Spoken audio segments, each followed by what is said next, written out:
Good evening and welcome to Strange Days, a show where people are invited to call in and share their experiences with both the audience and the host.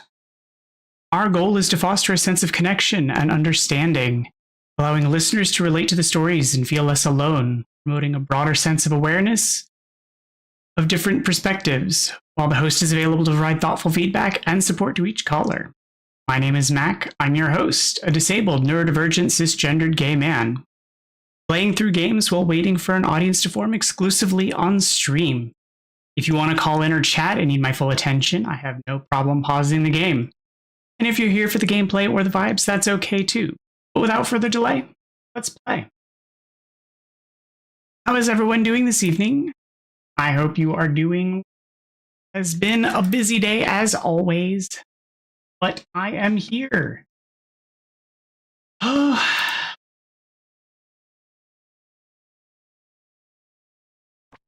It's winter still in Stardew. Wearing a fuzzy hat. Being cozy. Keeping my ears warm. Still trying to make that last little bit of money.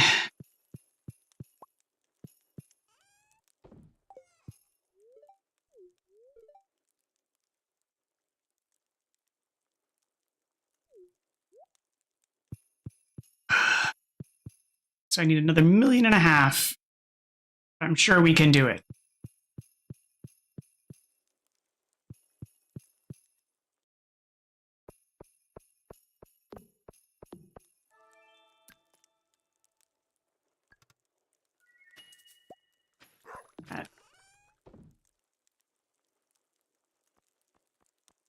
Stuff, but yeah, I was in the middle of reorganizing things.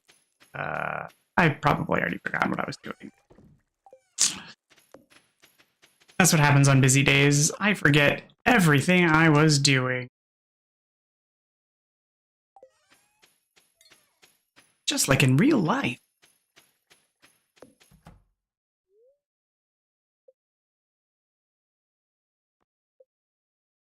Step away from your desk, get caught up in stuff, and then you come back and you don't remember anything you were doing.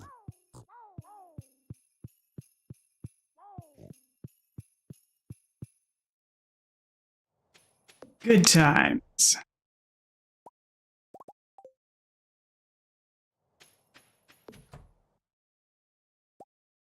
I remember needing a bunch of sap or something.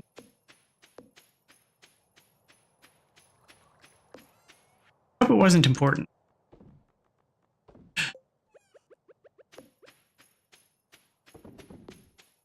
I just remember that the conversation this morning was good.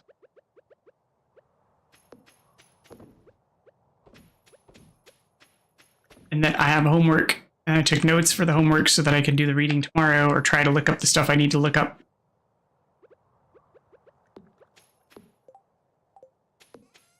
But what I was doing in the game wasn't very important because it's a game, so like, I didn't retain any of it.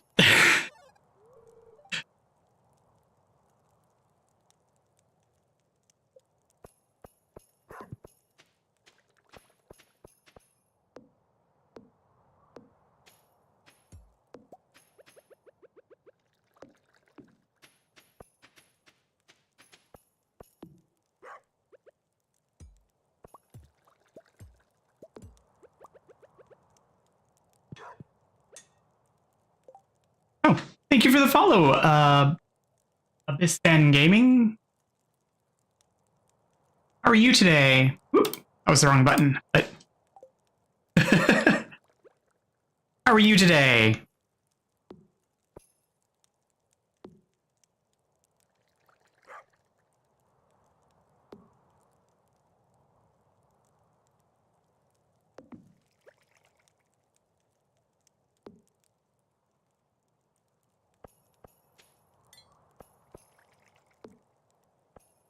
Hopefully you've had a great day. It's midweek.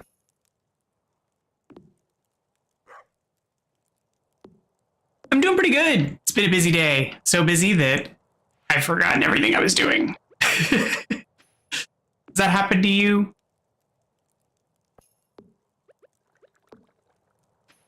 Get so caught up in stuff you can't remember what you were doing in a game when you get back to it.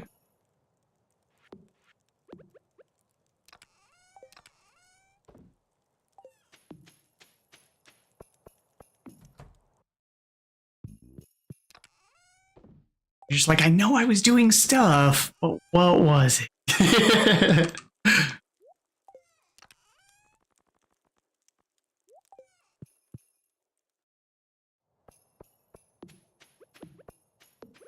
Like, I know what my overall goal is. I'm trying to get the last of the achievements. What was I doing?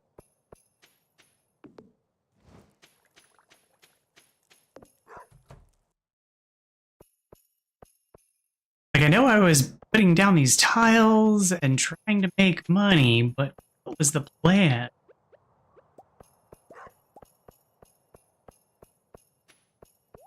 Clearly, I had some sort of plan.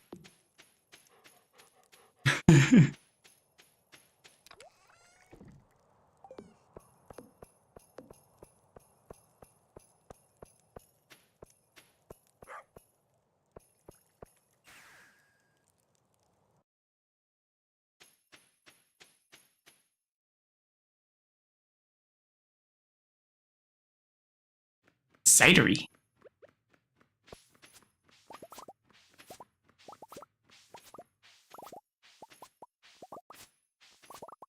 So, did you get a whole lot of snow over the weekend, or just cold weather?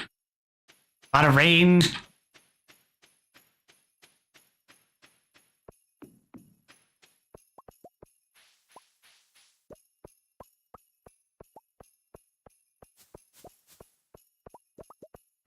Hopefully you didn't have, like, too much impact from it.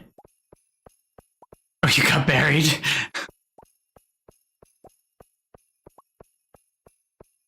Yeah, we got some snow. Compared to the usual quantity, we got a fair amount. Hopefully you were prepared.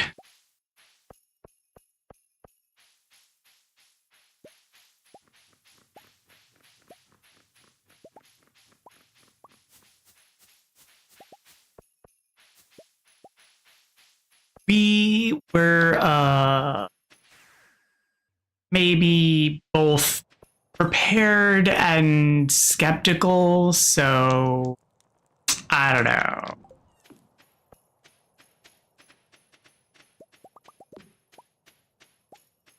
We've spent a lot of our time in a part of the country where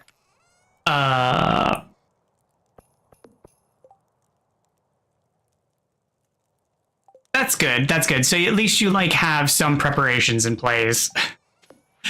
My partner and I come from a part of the country where natural disasters are a common thing. So there's a whole lot of, oh no, here comes another one.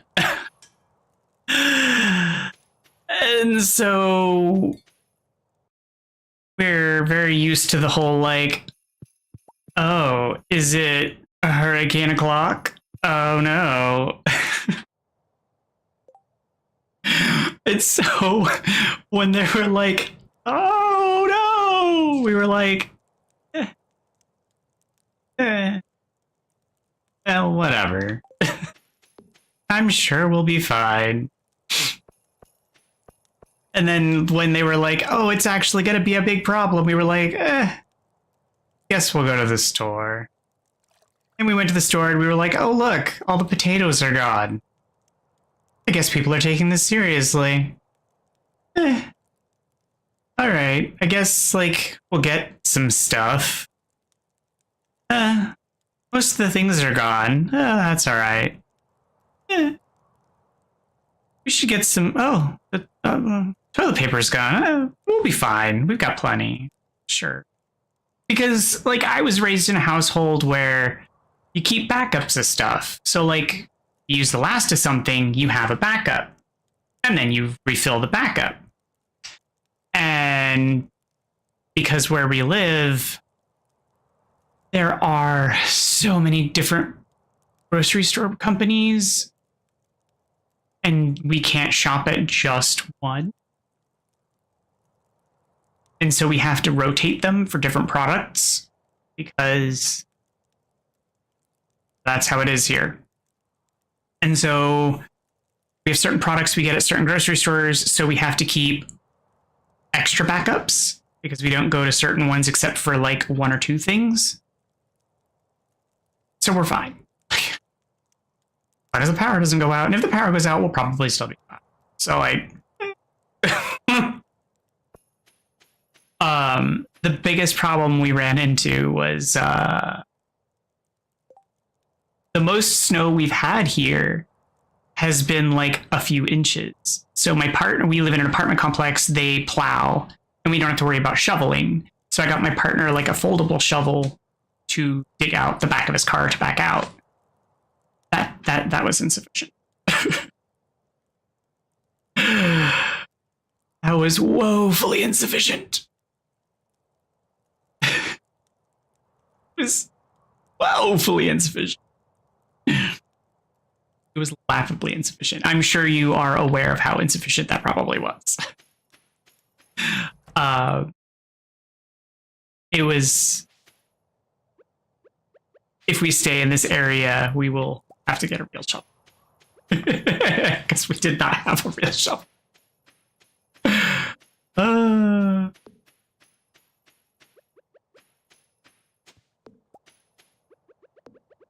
haven't had to use a real shovel in a long time.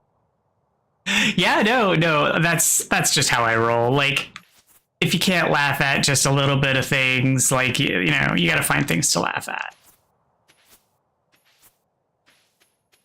You gotta make fun of it, or it's just not. You gotta find some way to poke at it.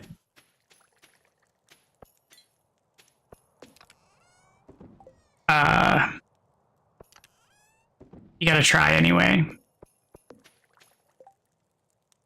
Oh, wow. That's... So, before I lived in Florida, I lived up north, and I've seen my fair share of snow.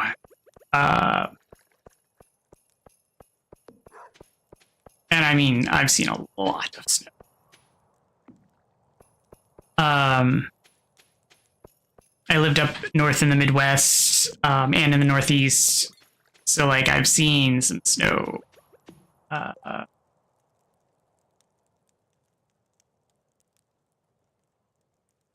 But this was a lot all at once for us. And back before I got laid off, I used to walk to and from work. But this would have been a lot to walk through. It's just like, it's... I don't know, like, this was a lot of snow at once just for the area. And now they're talking about snow again this weekend. I don't know, like, it's crazy.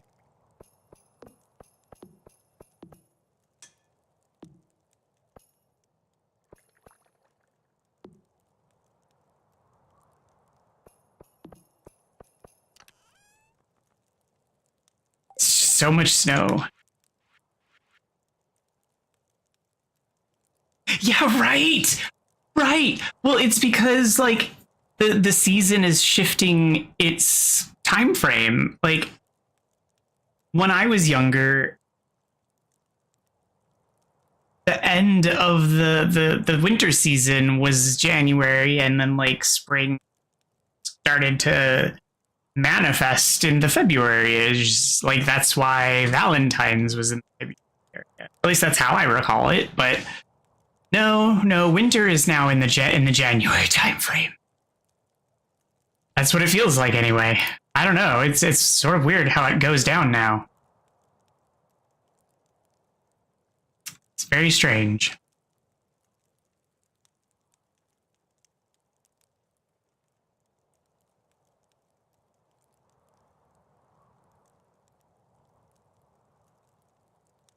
But yeah, it'd be nice to get like a white Christmas.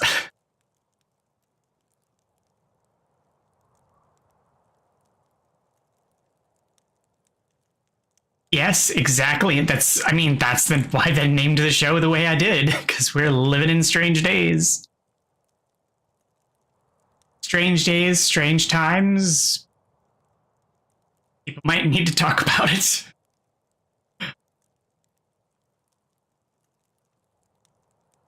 Never know.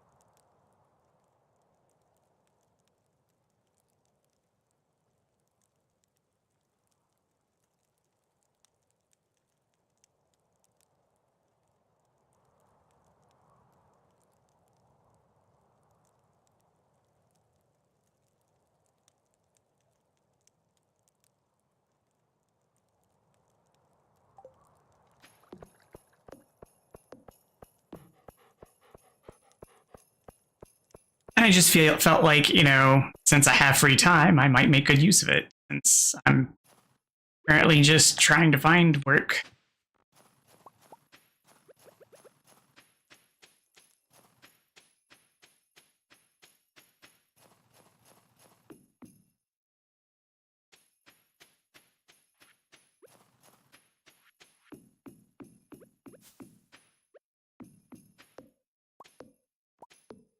And everybody needs someone to talk to at some point. And sometimes people just need a friend. In fact, it was interesting. I kind of owls through streaming, and he's been a great guy. I like hanging out with him. I mean, he's all the way in the UK, so that's always weird. But I mean, the time frame difference is weird. Not he's weird. So.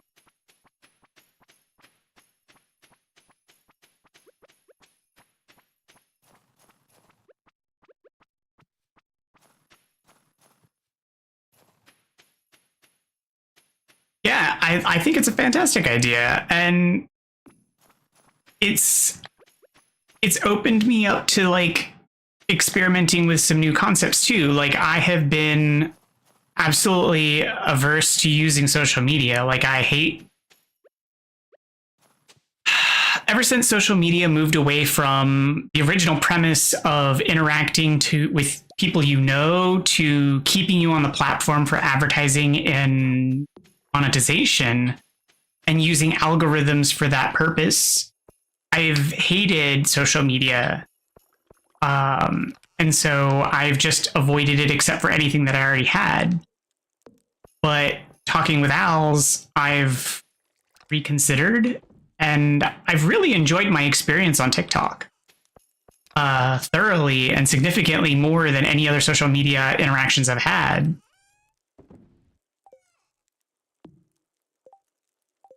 And so that was new, and I'm really impressed. Now that could all very well change. Oh, really? That's surprising. Well, hello and welcome. I'm a little surprised, but I didn't think. I mean, because I'm so new on TikTok, I'm surprised because I wasn't expecting to have that kind of reach yet. But I'm glad. That's actually good news.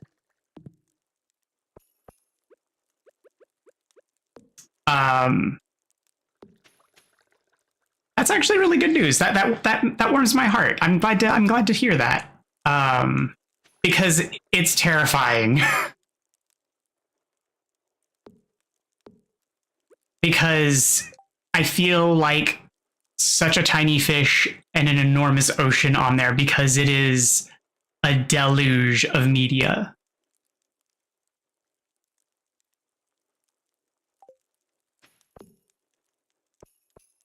And I have no idea what I'm doing. At least here, when I'm like just shouting into the void, I feel like terrified that it's intimidating, but there's nothing happening. It's just me in a room shouting at my camera. But with TikTok, like at least when I'm shouting into the camera and then I upload it and then I can see all of the other stuff happening. Here, I just press stop and then it goes away. But on TikTok, once I press upload, then I get immediately the feed coming back at me. And I'm just like, oh, there's so much happening. And it's quite impressive what other people are able to produce. So, but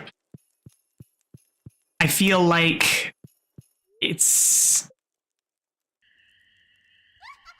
I don't know. I feel like it's something people could use, and even if it's not, and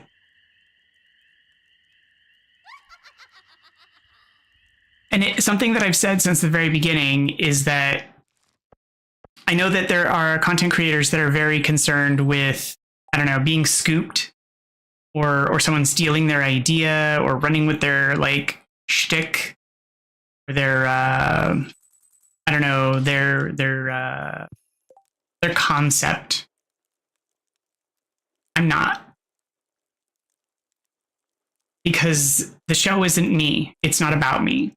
And that's the one thing that I can't express or be clear enough about, is it's not about me. Like, Strange Days is a show. I'm just the host. The show isn't about me. It's about the viewers. It's about helping people. And so if some other content creator, and it sparks a movement of people who get out there and start doing something similar, where they're taking callers and working with chat, listening to people and talking to them and trying to help people through their daily troubles and listening to them, and just starting a movement of people listening to people. That's cool by me. I'm absolutely fine. It doesn't mean I'm going to stop. It doesn't mean I'm bothered by it in the slightest.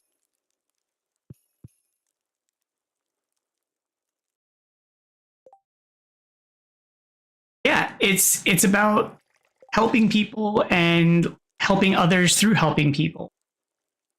It's about sharing the stories, because, and I've told this story many times, is when I was younger, coming to grips with my sexuality, there was a radio show where they had radio call-ins. Like, people would call into this radio show and they would talk, get callers, and they would talk about their relationships and stuff. And that's when I learned that there were other types of people out there, people who were interested in same-sex relationships, bisexuals, and so forth. And that's when I learned that, like, not everybody is in heterosexual relationships, and that I wasn't weird or strange or, you know, wrong.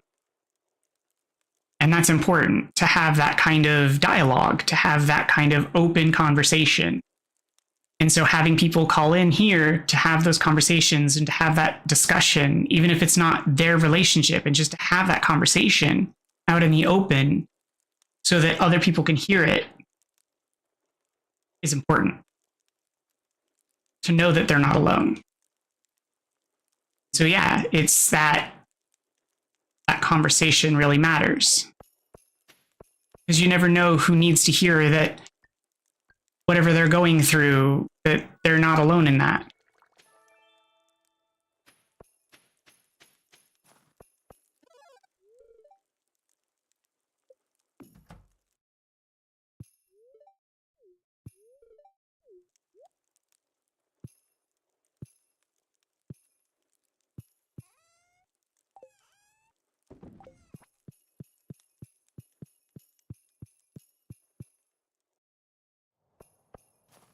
And I've even had people express that they're worried about, like, you know, viewer retention and stuff. And I'm not worried about that either. Like, I know that some people are going to come here exclusively just to, like, call in and talk about their problem, and then they're going to drop out. And that's fine too.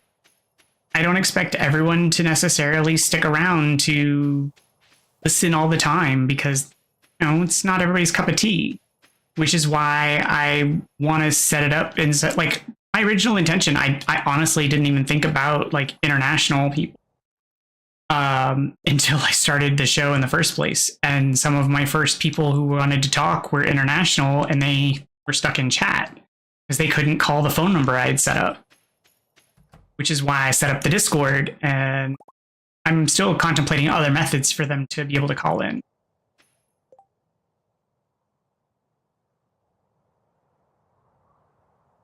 Yeah, exactly. The connection, it's difficult, because the connection is what makes us who we are.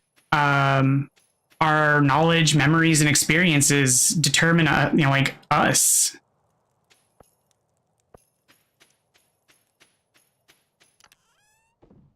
If we don't have those experiences, then who are we?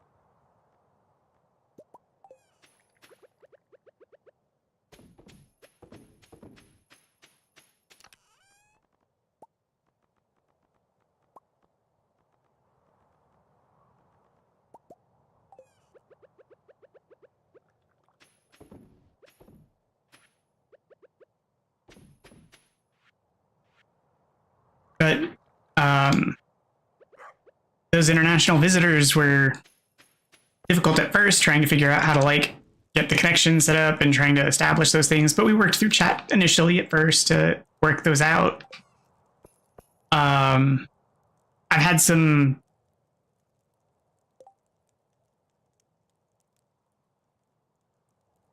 role situations too.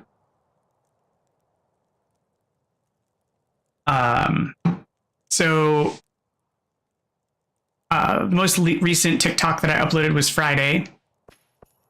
And I think it was Friday. Might have been Thursday.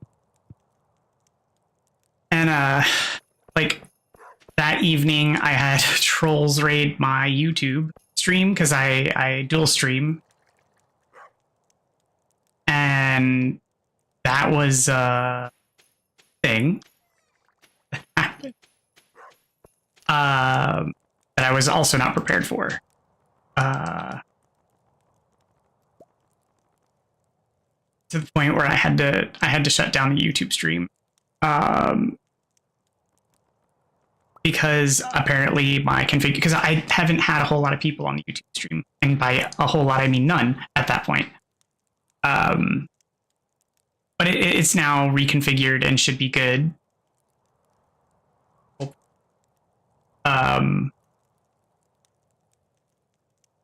But it's because,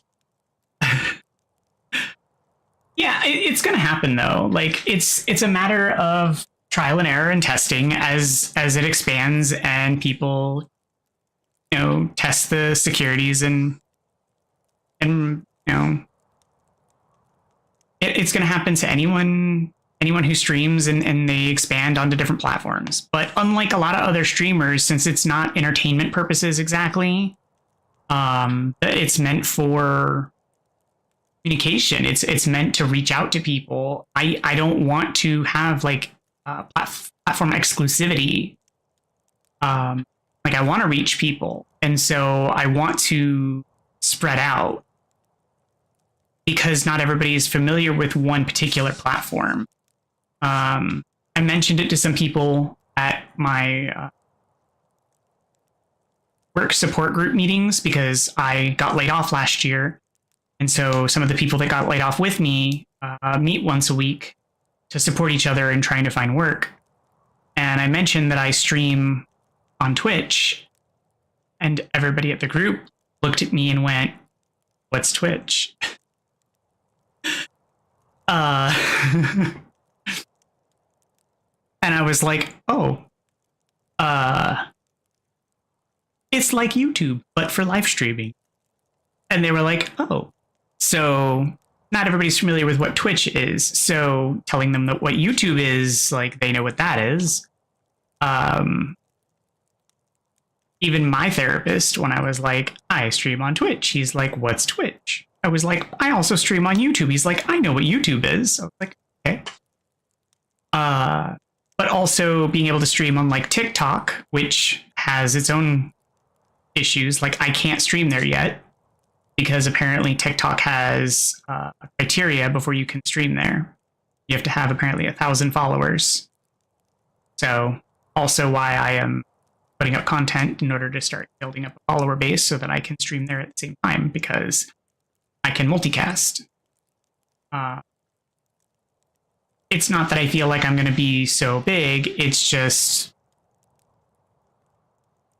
yeah, they just have criteria. Unless you like, I think that if you do gaming TikTok, you can stream there before that, but I don't necessarily think that, depending on the growth of the show. Like, if I get constant callers, I don't know if I'll be doing gaming, and so I don't want to be in breach of terms, and I also don't know if that's entirely true, so I just want to continue going down the path that they originally requested. And I also don't know if that requirement is going to continue to exist as the new owners of TikTok take hold. So, like, I don't know. Things could change. In fact, I should probably go double check that since all of the changes.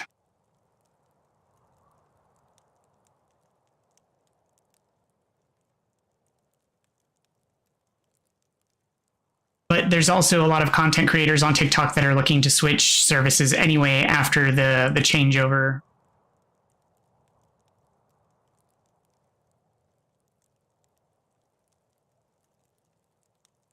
Yeah, so you must be 18, and have 1,000 followers to go live.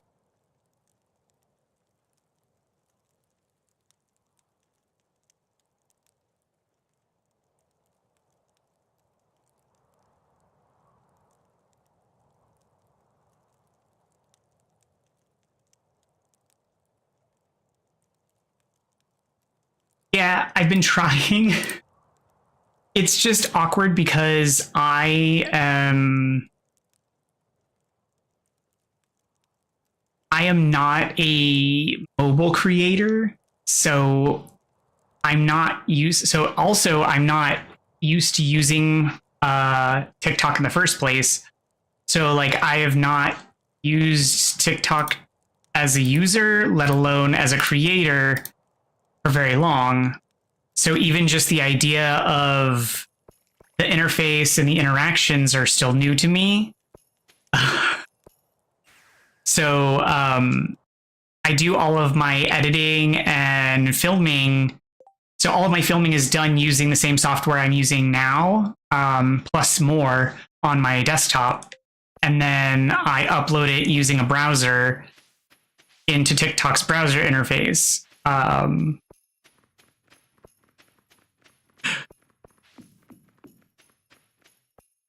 At least sometimes it's been an experience. I will be doing it differently moving forward. Because last time I did all of the editing and then I uploaded it to my phone and then uploaded it to the TikTok app to get the captions, but then it didn't work as well. And I don't know.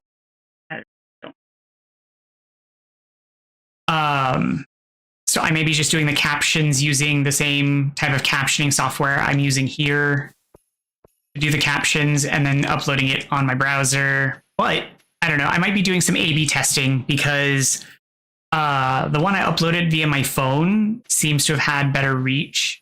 So I don't know. The other problem is that I don't like using scripts. The first 1 or 2 videos that I did, I used a script and they just were terrible.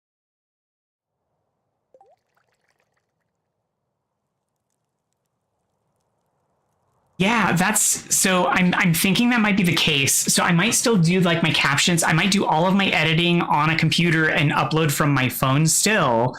I just didn't like the doing the captions and stuff on the phone still felt really difficult for me. Like all of that, I don't know why, but like well, maybe it's because I'm using my phone in its folded mode. So I have a fold phone, and the folded screen is really narrow and tiny comparatively, and I felt like trying to work on that narrow screen was very difficult. And that might have been why I was having a hard time with it. But the caption, like trying to work with the captions just felt very confined. But maybe I'll try that next time. I had a good recording today, but I found that the captions the delay, if you'll notice, the delay of the captions are about a good 1 or 2 seconds after the actual audio. And doing the jump cuts for like when you have like a long delay because you're thinking of what you're saying, you can't do the jump cuts as easily. And that's a problem for me. So I was going to do the captions in post-process rather than in the recording. But I didn't have time to do that today with all of the stuff I was already doing today after my recording. So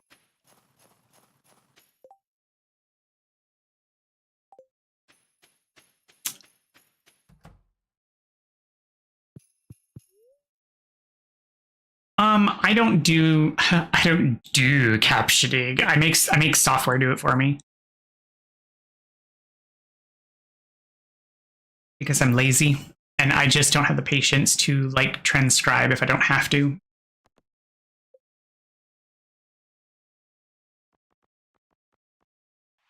And because I can make it do it for me for free. Also, who pays for it?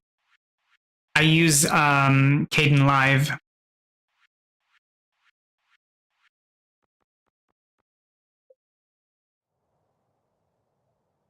I mean, it doesn't come with some of the fancy bits that Adobe does, but it's free. Also, I don't have money, so well, I don't have a job, so I don't pay for Adobe.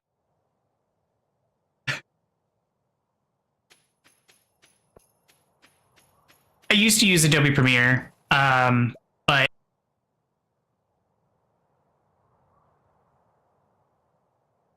are we good? Whoa, are we good? Are we still there?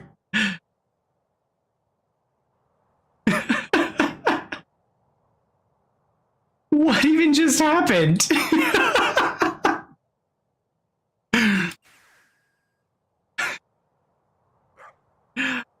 Oh my goodness. Oh. I have no idea what just happened. Everything just crashed. Oh.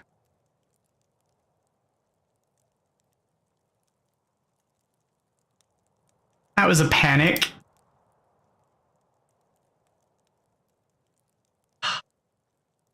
Super glad I have that feature turned on Twitch, because like that was a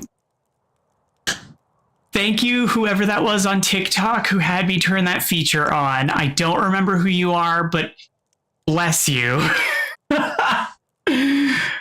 Oh, that was a I don't even remember who that was. I hope I have it bookmarked because I will go and find you and give you hearts and comments because I've never had that happen. But it was a TikToker who put a video out that was like, make sure you turn this on because in case you have like network dropout or something happens, it gives you 90 seconds to reconnect. And I'm like, why would that ever happen? But I'll turn it on just in case. Wow. But no, my OBS just crashed. The whole thing just shut out.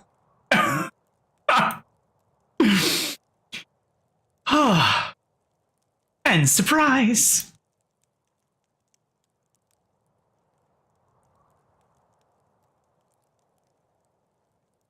Okay. All right. Everything's back up. Okay, good. Whew.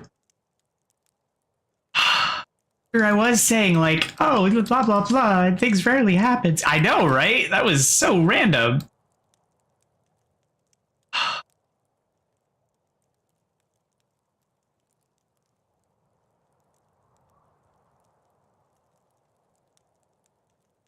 Back up. Fire. Like I have been streaming twice a day, 5 days a week for 2.5 months. And that's the first time OBS was just like, I'm just going to close now. Like, what? What are you on about?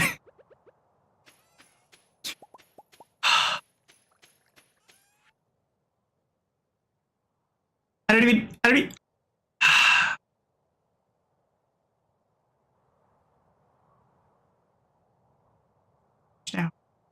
I press the record button. Good. Good. It's not great. Let's not do that again. Okay. Well. That was mildly terrifying.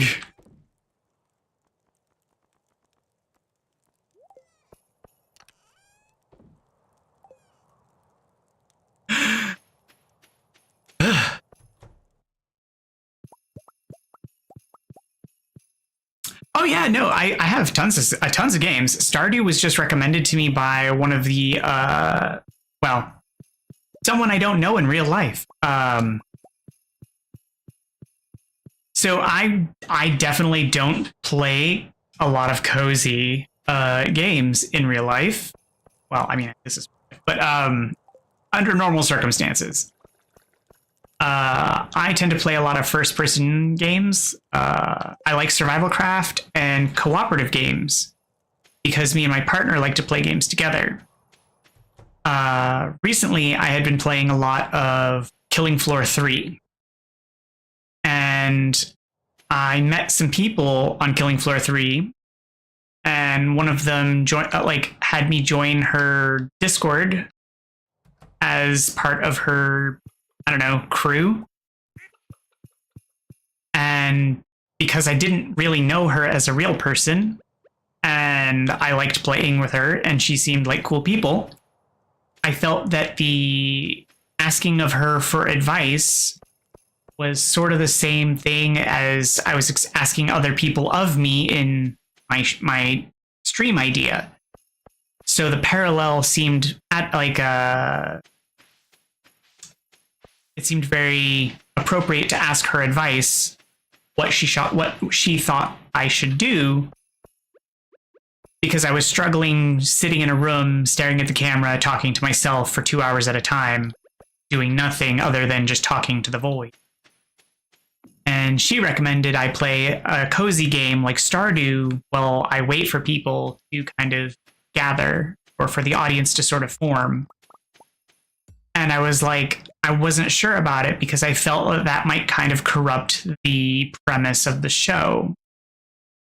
But she said because I could pause the game for any calls or any serious conversation, and that a cozy game would allow for no real high stakes, no real high pressure, no adrenaline, that it would allow for things to be calm and collected, that there wouldn't be really any pressure to it. I was like, okay, I'll give it a try. And generally it seems to work. And that if the show picks up in pace and I get lots of calls or heavy conversations, then I can phase the game out. And I liked that. But I also like the idea of having maybe an alternate show time where I can still have like games that I can play with calls, or not calls, but like viewers. So if people who are regulars want to game with me, because that's something that happens on Twitch, that I can set up another stream time where I can game with people. But I like a lot of cooperative games. I don't like games that frustrate me. So I've played a lot of Minecraft. I've played Astroneers.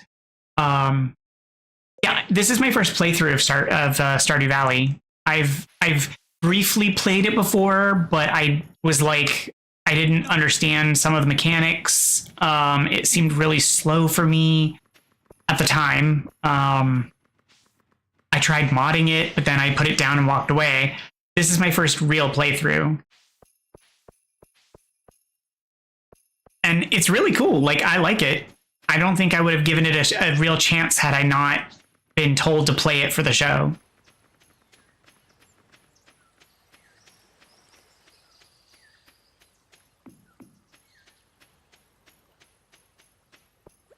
It definitely has some like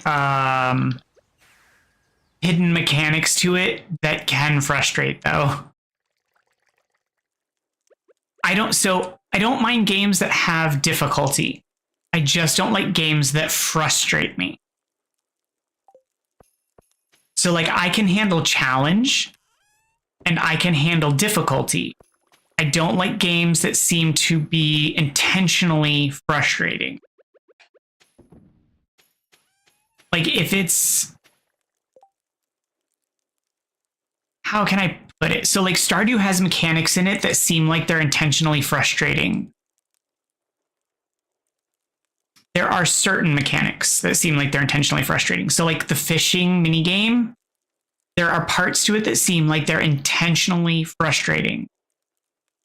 So the way the fish, the meter in that zips up and down, I have a way to make the bobber go up, but then I have to let it float down.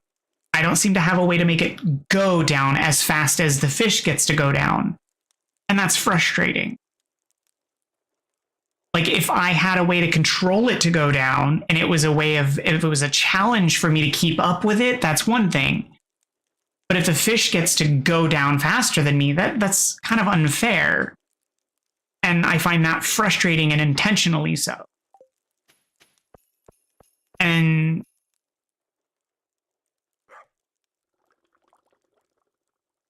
yeah, so like if it's intentionally doing it to make you angry versus like, oh, there's just a skill problem here.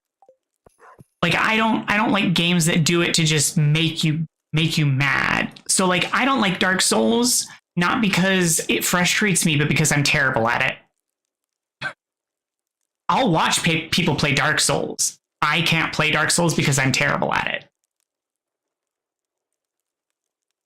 And I'll admit to that. So the arcade games that are in this, I don't like them because I'm bad at them. I admit to that.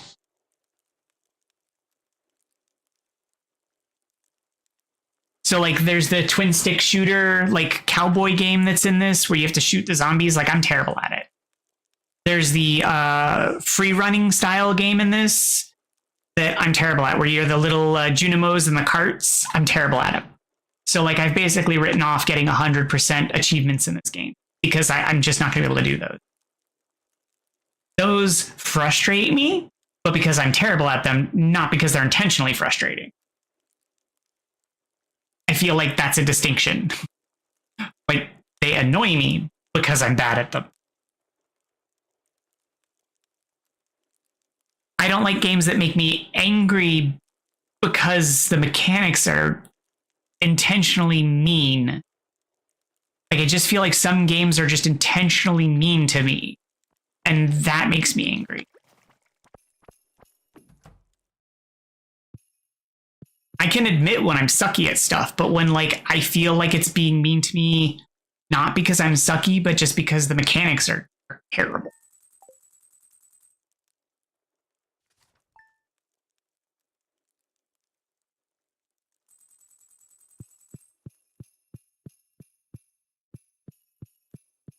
Like I'm not a terrible gamer. I just sometimes feel like something in the mechanics is off.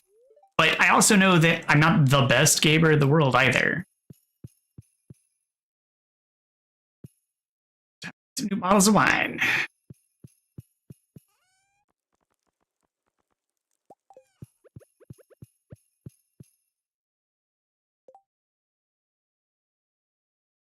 Yeah, I agree, which is why I also don't understand why video games put like certain difficulty obstacles in the way in certain ways. Like there are games that just say, oh, you can set the difficulty at the start of your playthrough, but then you can't change it. And I'm like, oh why would you do that? And sure, like in ye olden days, that's just how it was done. And I'm like, okay, fine, that's how it was done. But then like now games are making it so that you can't use trainers. And I'm like, if it's a single player game, what's the problem with that? Like, cares?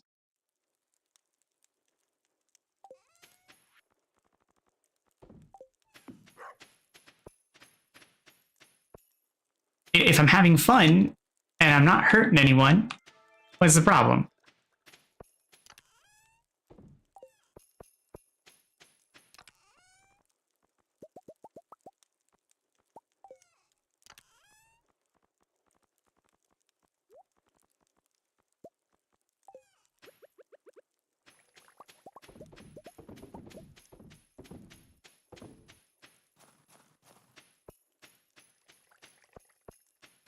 it's for the longest time, it's why I gave up on playing multiplayer games entirely, because I was going to university and I didn't have time for multiplayer games, but also I got banned from a single player game.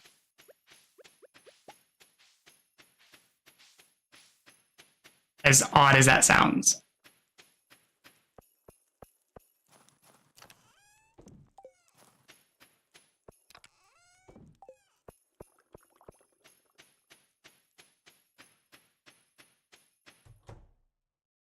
I eventually got it resolved, but yeah.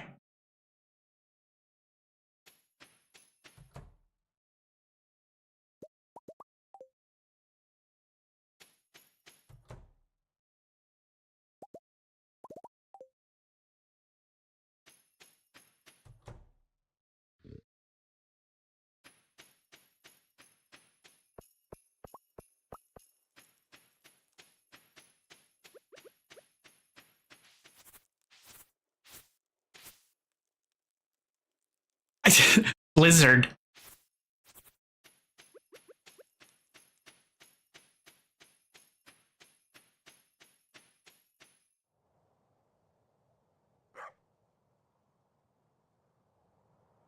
Because they banned me from StarCraft 2 single player mode.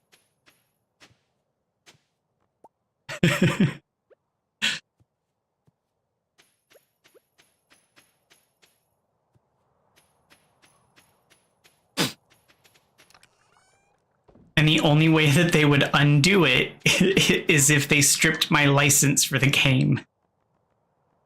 And I was like, okay, yeah, that's fine. You can have your license back. I don't want it anymore. It's fine.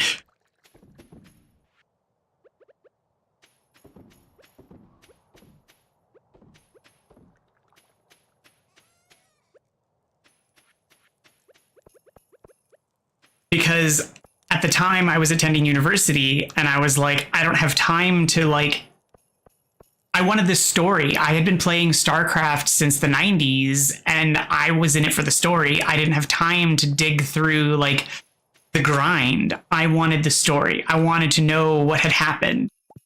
And so I used a trainer. And I didn't even know I had been banned until I wanted to play Overwatch. And when I went to play Overwatch, I bought Overwatch, I loaded Overwatch, I logged into Overwatch, and I immediately was told I had been banned. And I was like, for what?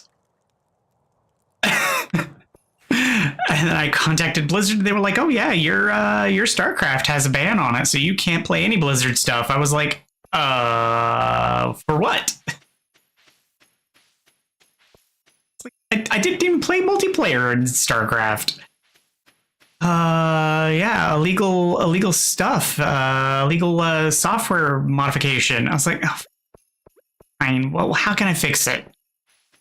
Well, if we take the StarCraft 2 off your account, that'll fix it. I was like, take it off then. Fine. I don't even play it anymore. Whatever.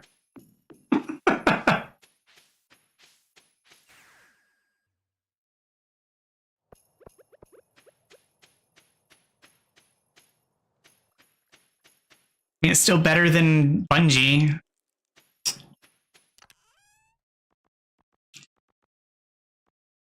I'm very, very bitter about that one. I still don't know why, but I have one ban on Steam from Bungie, and I don't know why. And they won't tell me.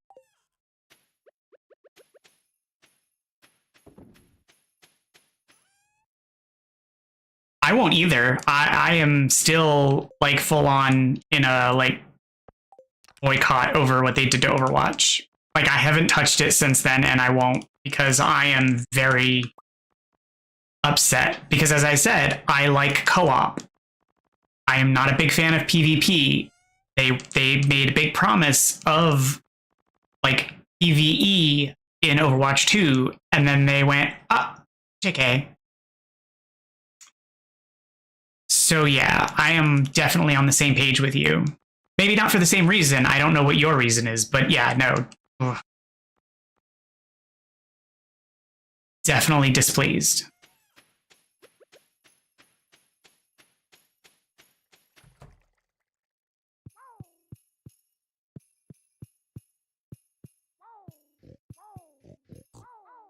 Is that the same reason you're unhappy with it, or is it just the direction that they went? Oh, okay, so it is for the same reason. Yeah, I was so excited for the PvE and the story stuff, and we were gonna have like a rich story environment, and because the story was so exciting and all the little details that they put into the world.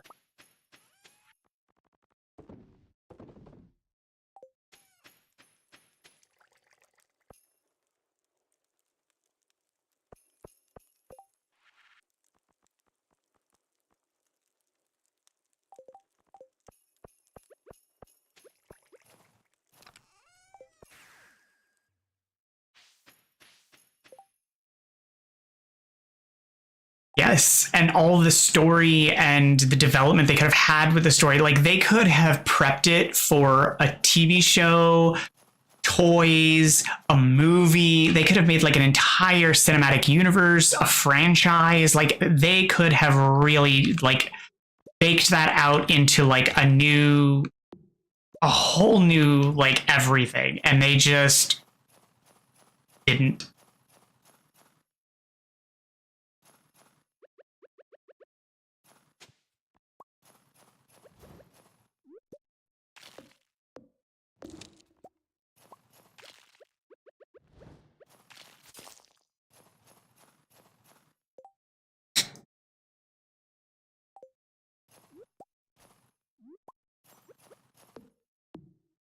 They had such a rich world.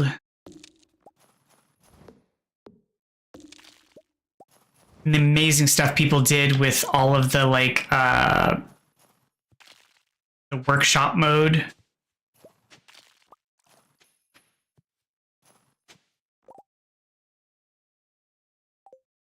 Yeah. There was like the 2 was just pointless. There was no need for a 2.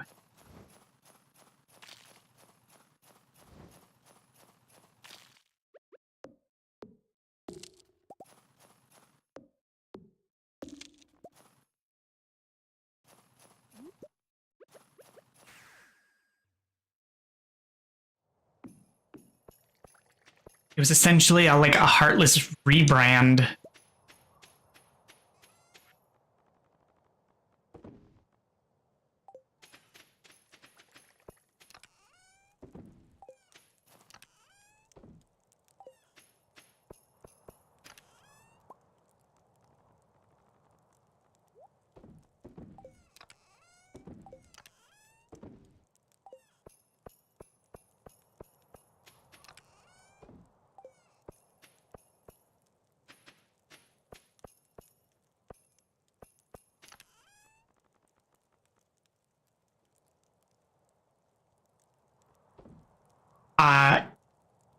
I don't disagree. I think that a lot of people are going to miss it, especially like I think that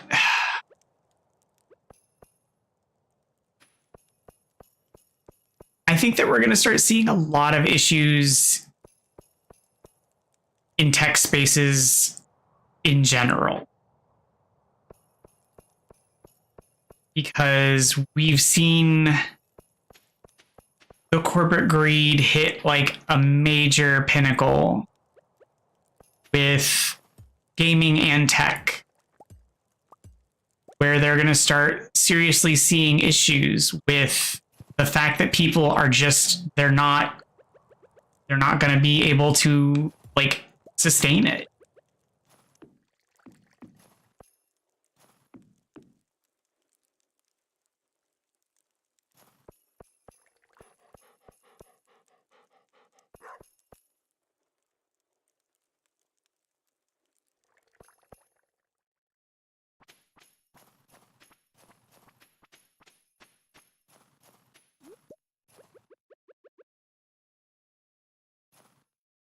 Like,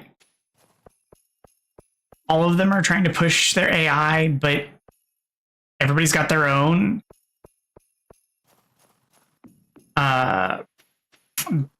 was it Jeff Bezos doesn't, I think it was Jeff Bezos.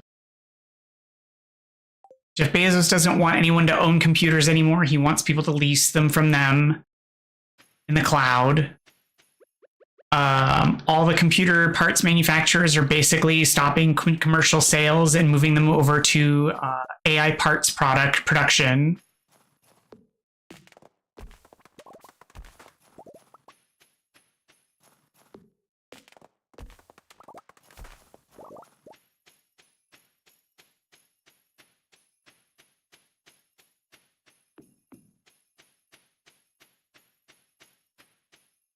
Like, it's just going to be complicated around. It's going to be really complicated for all of it. Like, I kind of want to, I'm wondering where, like, Jeff Kaplan's going. Like, I know that he left Blizzard, but I just wonder, like, where he went.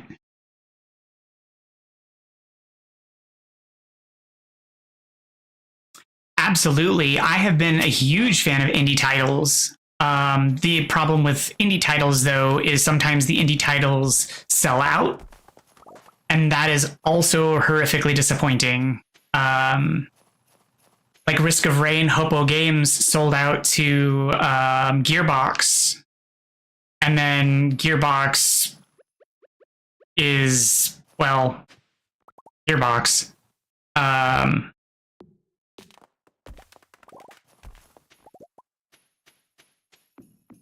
But I love some of the indie games.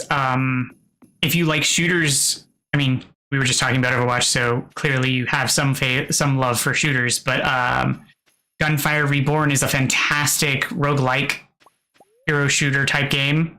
Really, really good. Not even incredibly expensive either, and is in continuous development with DLC type releases. Super good game. Chinese developers, but they are very, very good. One of my favorites. Me and my partner play that a lot. It's one of the few games that we always keep installed, because if we don't know what to play, that's just kind of like our go-to. Like, I don't know what to play. I don't know what to play. I don't know. Oh, I'll just play Gunfire.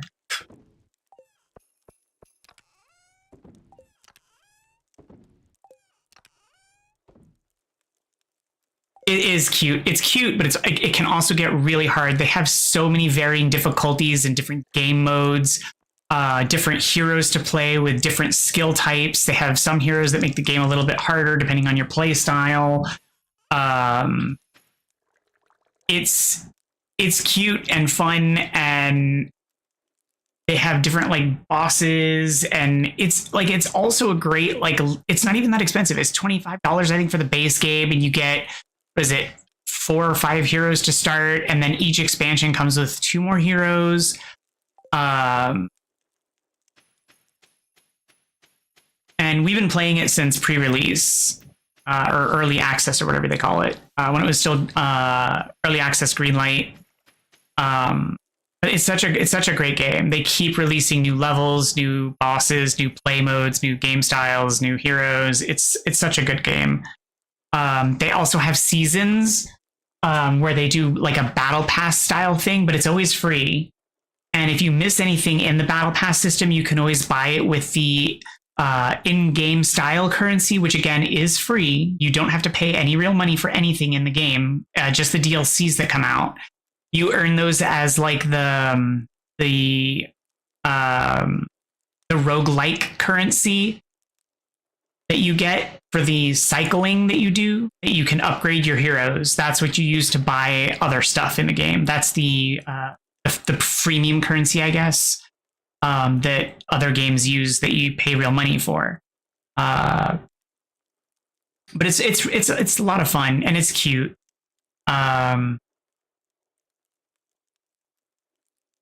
Yeah, it's adorable. We like it a lot. It's a little slower paced because the heroes don't really run. That's the only thing that feels awkward about it, because unless you get movement speed boosts in the game, it almost feel, compared to other games, your heroes feel like they're walking through sand. So they kind of feel a little slow, but you get used to it. Because the movement speed in the game is a little slower. But it has that like definitely indie, like small team developed this feel to it. And it's just such a great game. Hey, Als.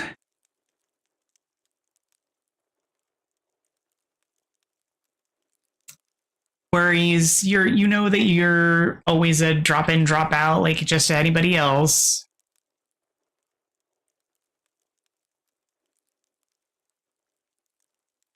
Als, look! Someone found me on the TikToks and came here.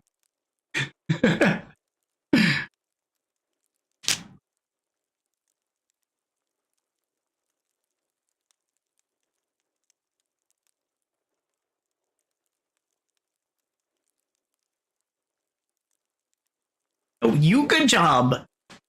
Abyss, Als is my social media whisperer and my friend that I made through the streaming. This is the person I was telling you about earlier that I made through talking at a web camera in my office, and that has helped me to learn how to talk to younger people and not to be a weird person. I guess I don't know.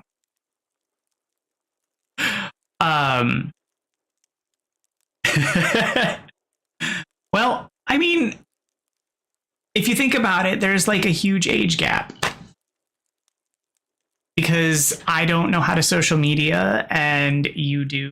And you literally gave me lessons on how to use TikTok. So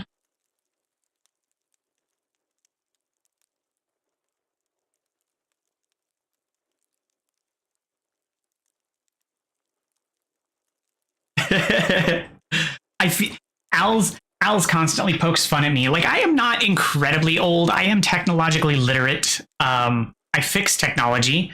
I avoid certain aspects of it because I don't know.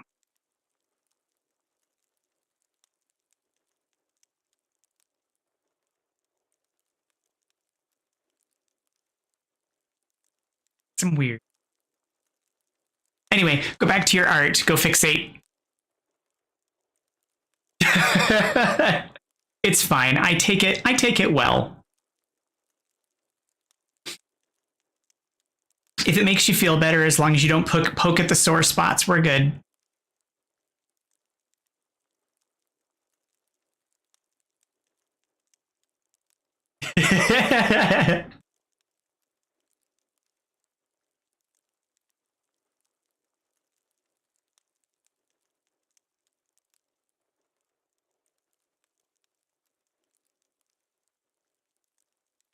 I'm not trying to get rid of you. I just know that you've been trying to work on art lately, and that if you're fixating, then you should go back to it. Then you'll be productive. And if it's a distraction, it will help you to not focus on other things that are unpleasant. Because I know that that's also been bothersome lately.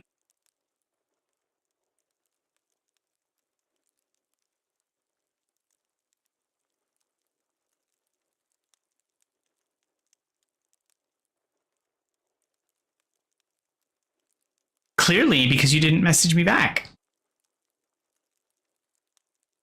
Oh, well, maybe you need a break. I don't know. But you know me, I'm not forceful. I make suggestions.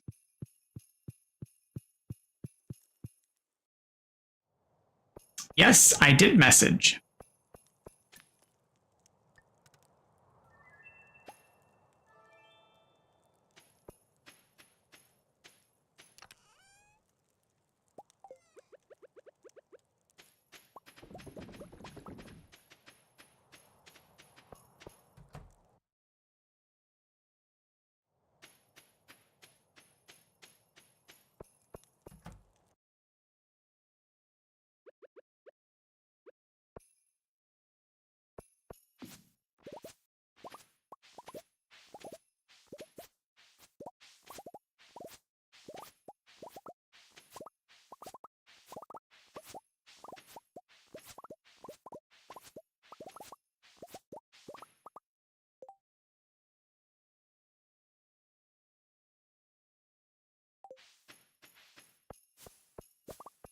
Al's is 5 hours ahead. So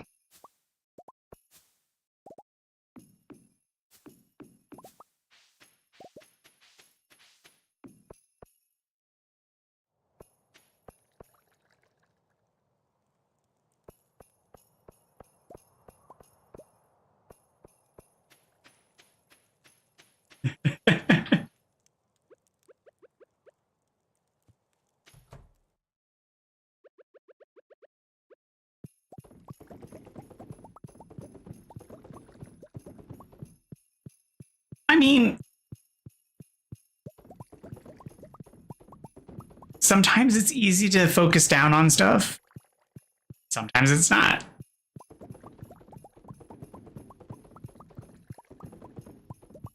Depends on what the topic is or what the tasking is.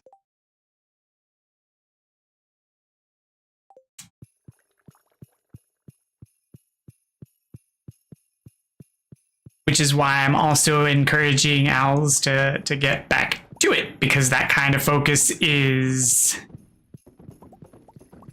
useful. I mean, who doesn't? God, if I could get that focus on writing or reading or, I don't know, coding.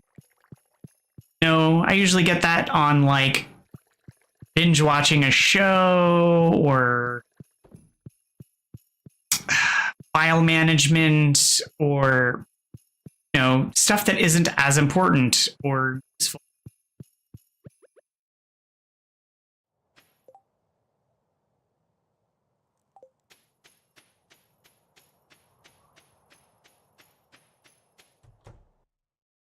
Like, I'll find that useful moment, like it'll show up and I'm like, ooh, you know what? I need to go find this file and edit this photo to do stuff for the streaming, but gosh, I still need to go find jobs to apply to. I'll do that later.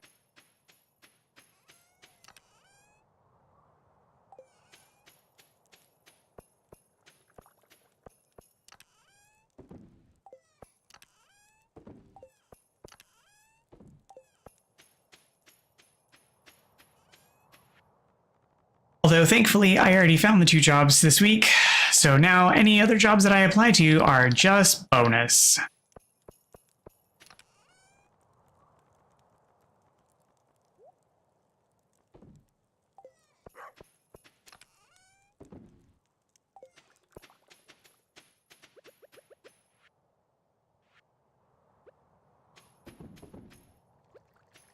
Although, sadly, one of the jobs I applied to,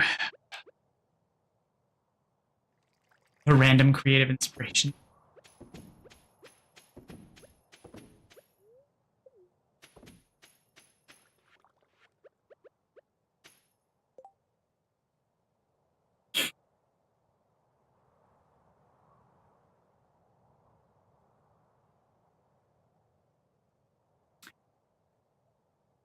I have so much work still to do this week. Like,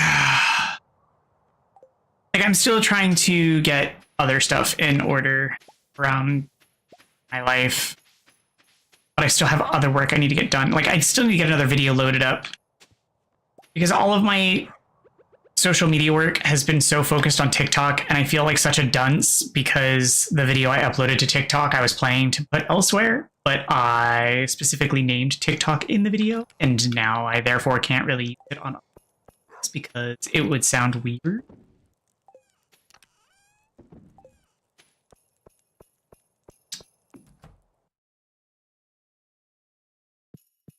So I feel weird about that. And I also feel like Alice is just going to yell at me for saying I should just, but I still feel like that's weird.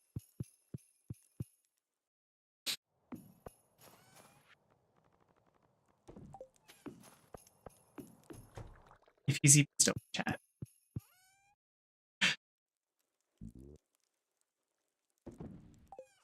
Yeah, but like, I shouldn't have specifically named TikTok in it. And I even went back to the original video edit to see if I could clip it out. and then I realized if I clip it out, it makes it also.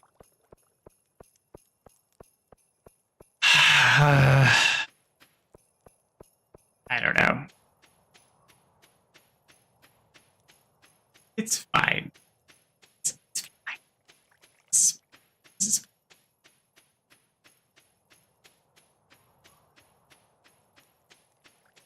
still.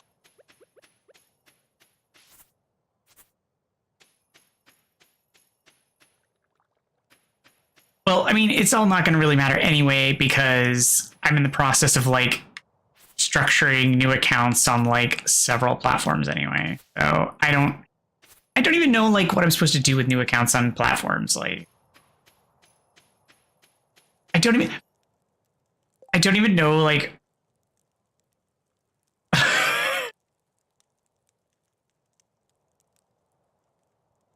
I'm so confused by some of the social like I feel so lost in some of the social media.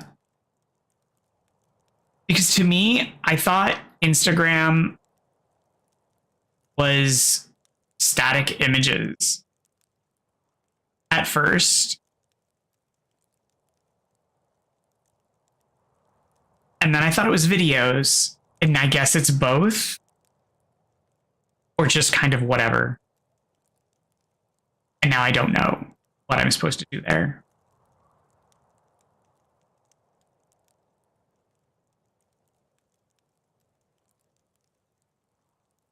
And I don't know. I'm just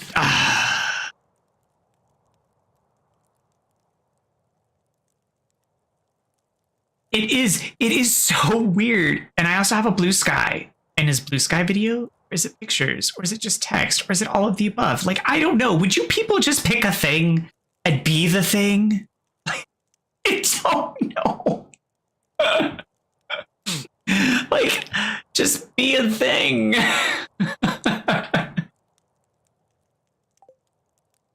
Why do you have to be all the things? Just pick a lane.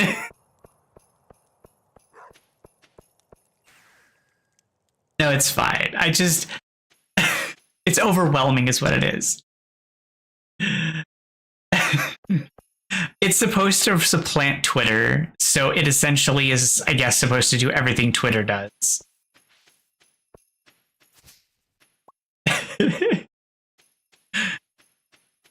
It just all feels very overwhelming all at once. But at the same time, I'm learning all of these things. I'm also having to learn other platforms because now there's, what is it? Roll up, uprolled. I think it's what people are talking about now. Upscrolled. That's what it is. Upscrolled.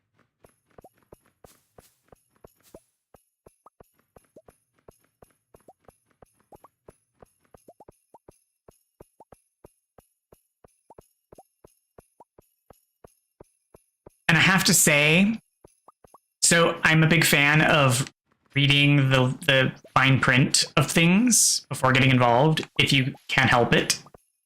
And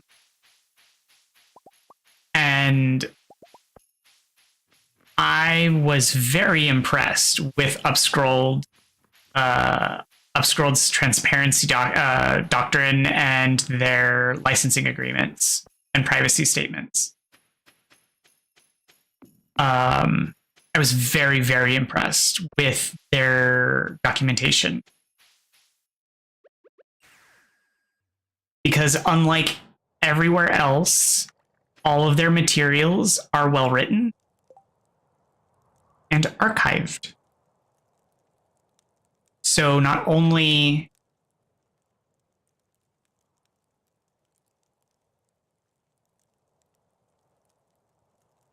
associated relationship relationship terms so far: daughter, auntie, niece, girlfriend, girl.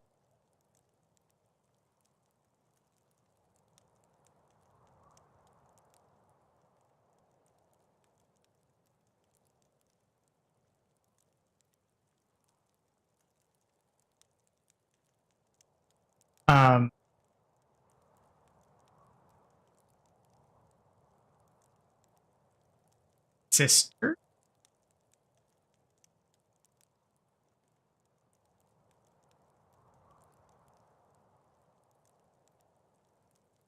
Some of the TikTokers I follow were talking about the potential to need to switching to it with the new US takeover.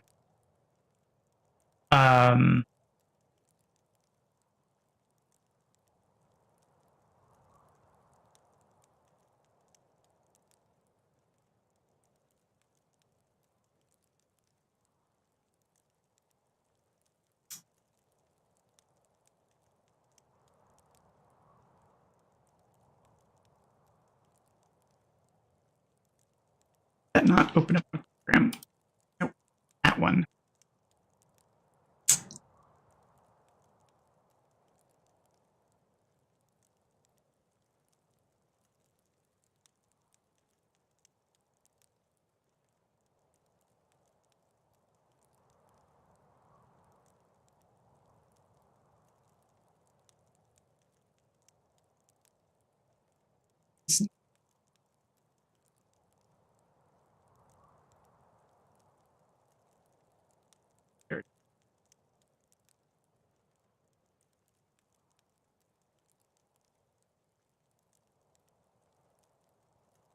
Oh.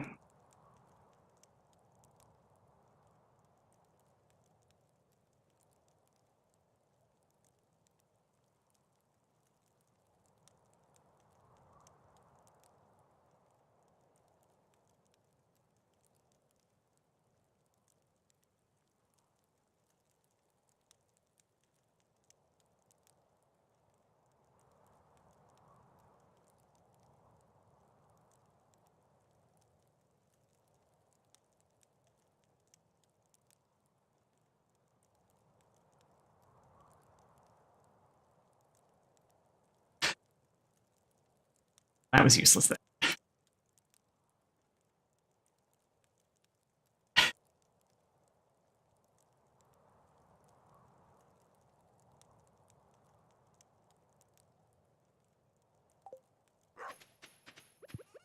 I feel unhelpful because I was caught very off guard all of a sudden.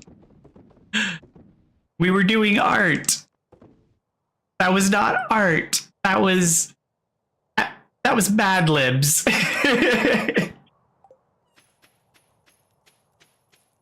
was spontaneous Mad Libs. I was not prepared. That felt like some sort of barstool trivia.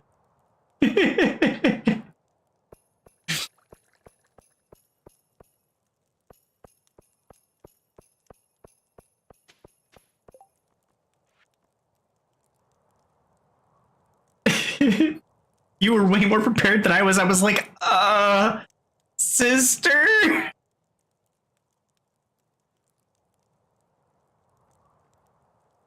I go out of my way to degenderify my terms. Regenderifying them was unexpected.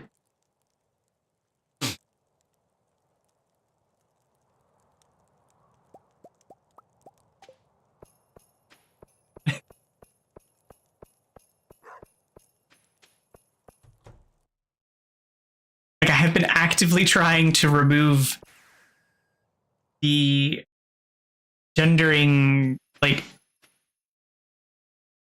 the normal gendering in my vocabulary. Right, I'm trying to.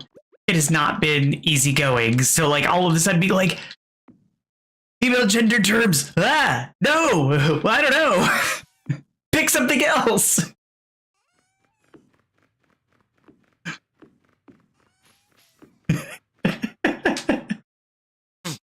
Super not ready for that.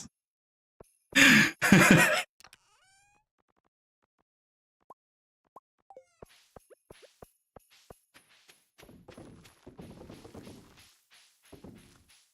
I just know that by default, I have a really bad tendency of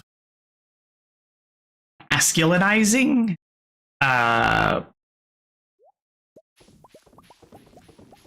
Unintentionally. And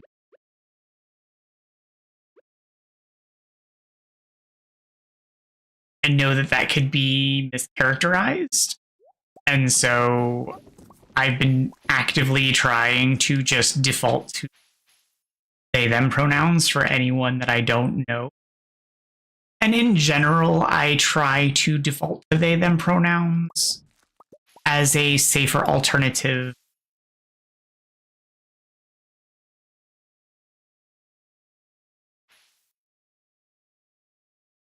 Because, I don't know, it's safer to ensure gender inclusivity.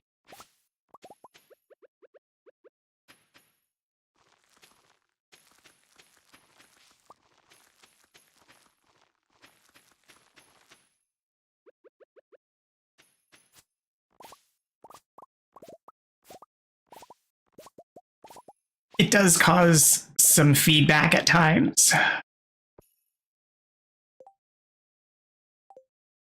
Yeah, specifically that, because when I'm just seeing names on a screen, I don't know, and it's impossible to really know.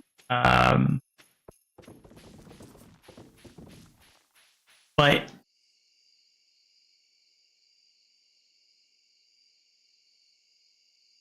TikTok, I mean, the company that I worked for before I got laid off, had a really strong LGBT community and corporate environment around supporting LGBT people. And I got to know a lot more of the trans community there.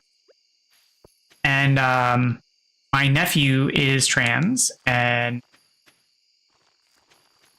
I did not understand a lot of the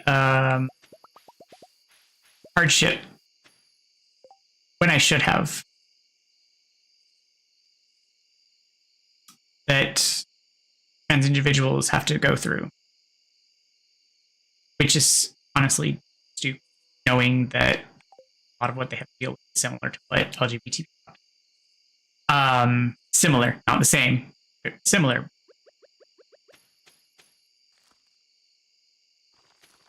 But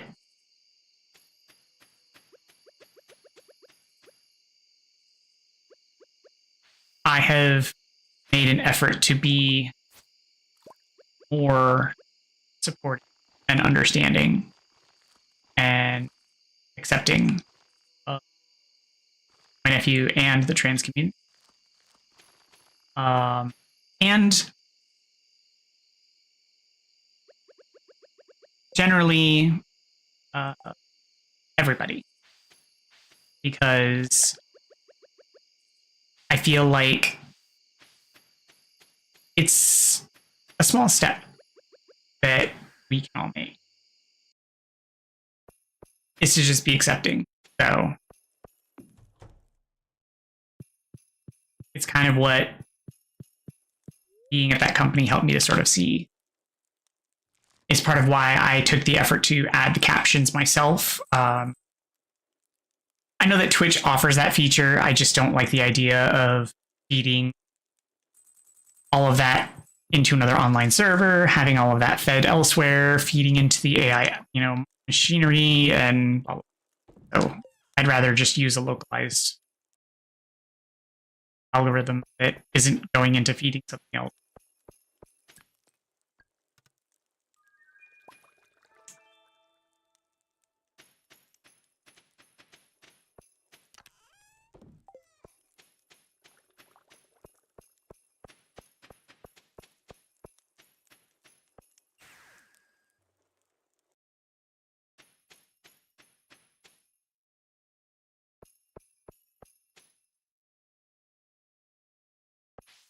Oh, I definitely agree. I think that if people would just accept others, it's being that authentic self that I think that people struggle with. It's that being you that they have trouble being. They're afraid to be themselves. But I also worry that that's also what they're afraid of. Because I think that a lot of people are afraid to be themselves because they're afraid to be monstrous.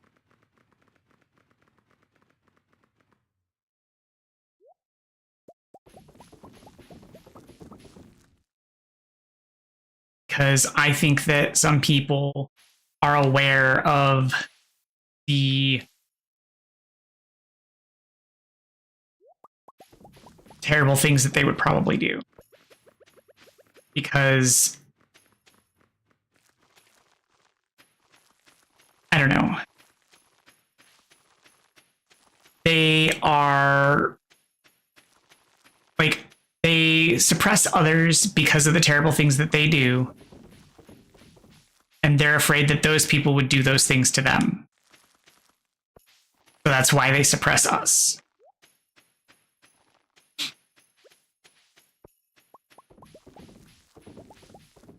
If you get what I mean. Like, that was a bit complicated of a statement, but like, that's why they're so busy suppressing people, is that they're afraid that they're going to retaliate in a similar way.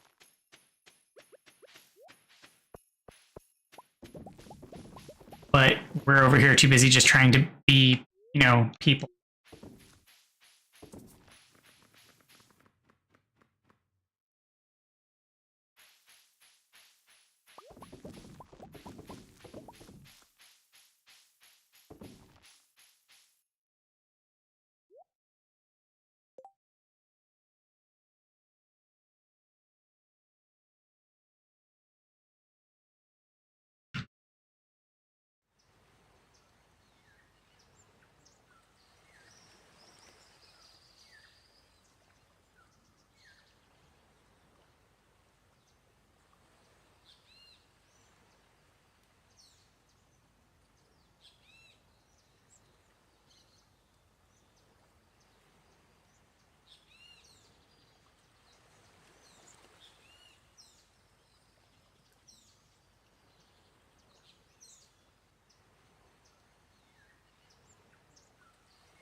It's 2026. Could stop.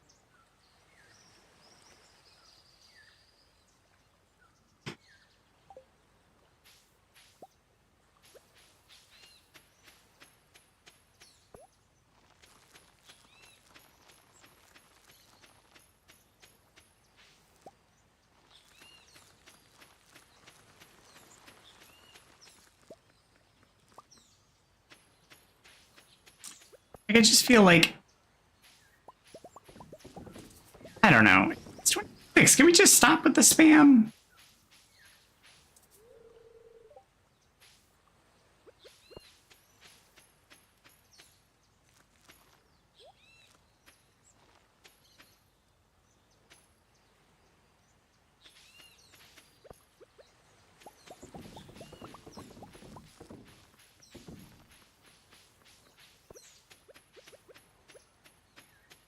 I don't know. I just...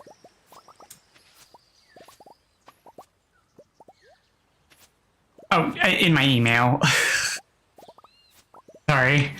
Like, I got an email. I couldn't understand, like, on my phone's notification screen, like the notification bar, I couldn't understand what it was. So I pulled it up in a small browser window.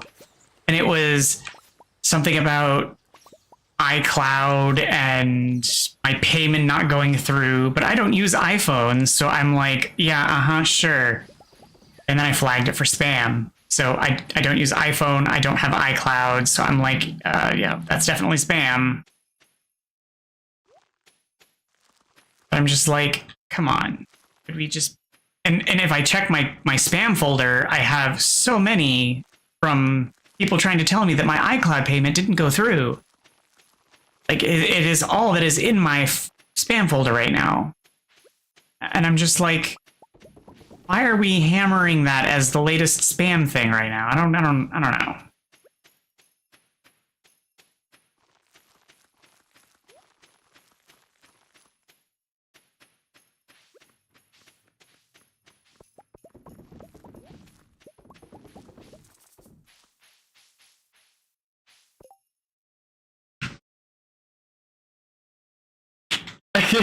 Right? Gosh, I wish I had that kind of money to invest in stocks. Must be nice.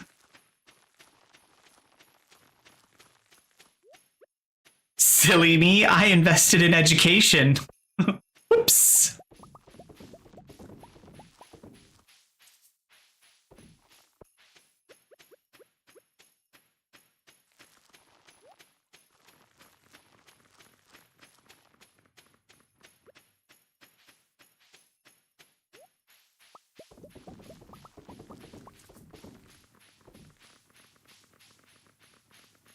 I, in my whole life, purchased one stock once ever.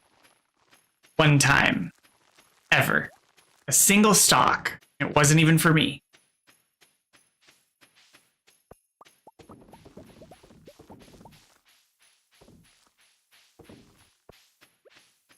I bought a gift stock for a manager friend of mine once.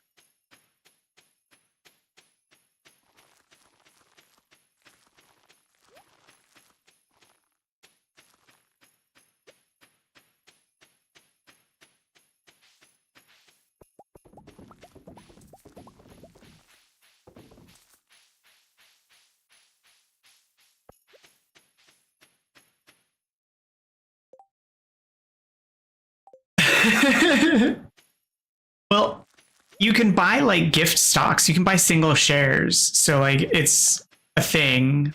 They're usually treated more like honorary, but you can still make like a paltry sum. Like she made small dividends. I bought her a single share of Harley stock.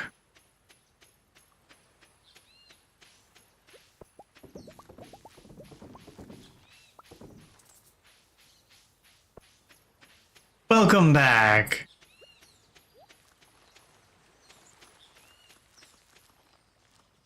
You missed all the fun.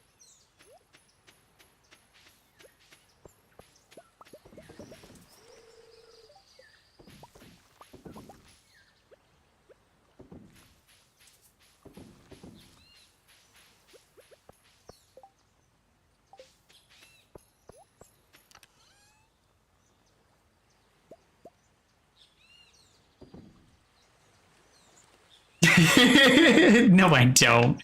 I have moderate fun, not all the fun.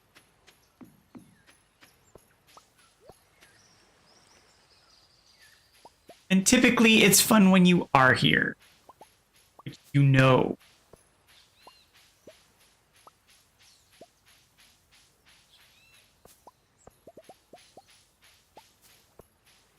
Besides, you'd know if you need to be here. You're basically psychic.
Again.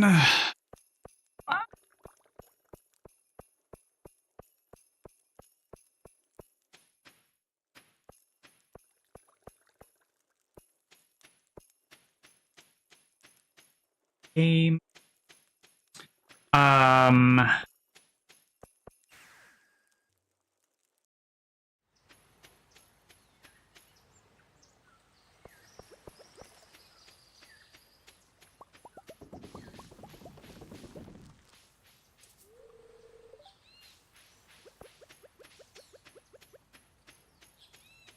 Don't know, because I barely have ideas for my own stuff.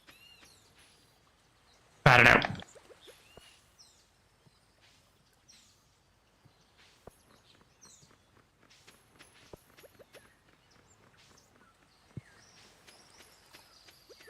Because clearly I am unhelpful. I apologize. I will try harder next time.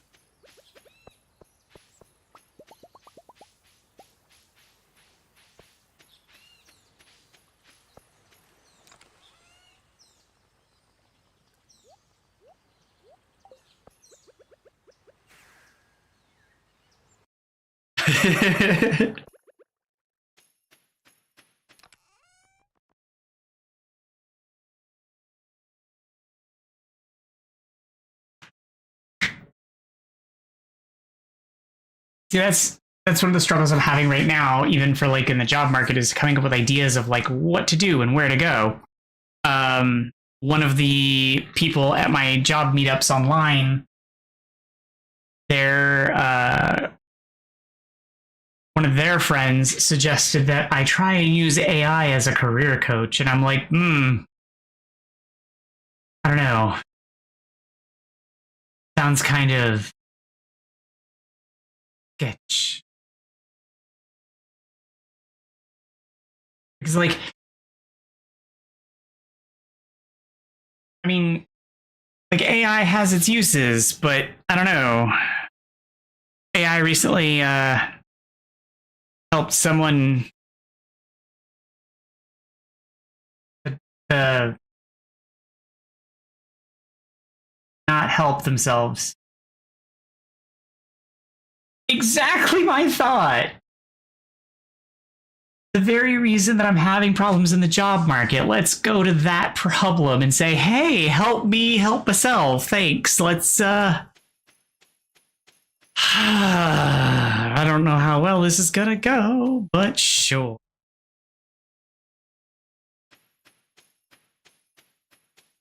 Why not? I don't know. Like my interest in using AI is fairly limited. Like even when it comes to doing stuff for the show, like I have used AI a couple of times, but it is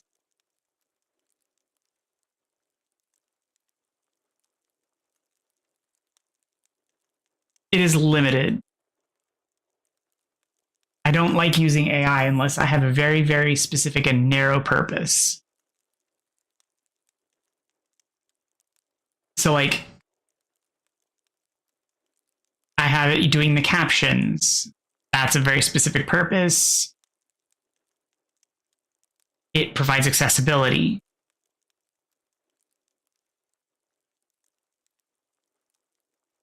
I used it for a very small portion of art because I don't have the money right now to provide an artist. Once I do, I will probably get an artist to replace the art, and that will be that.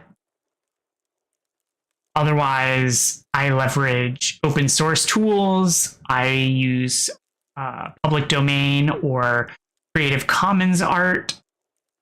Like, I try to use as much publicly available materials as possible. Because I don't want to use. I'd rather use someone's work that I can reference or that I can provide citations to.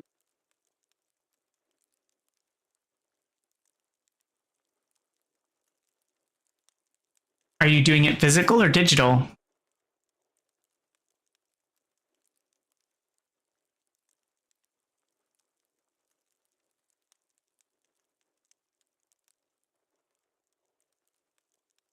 Just do a color swap.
That's unfortunate.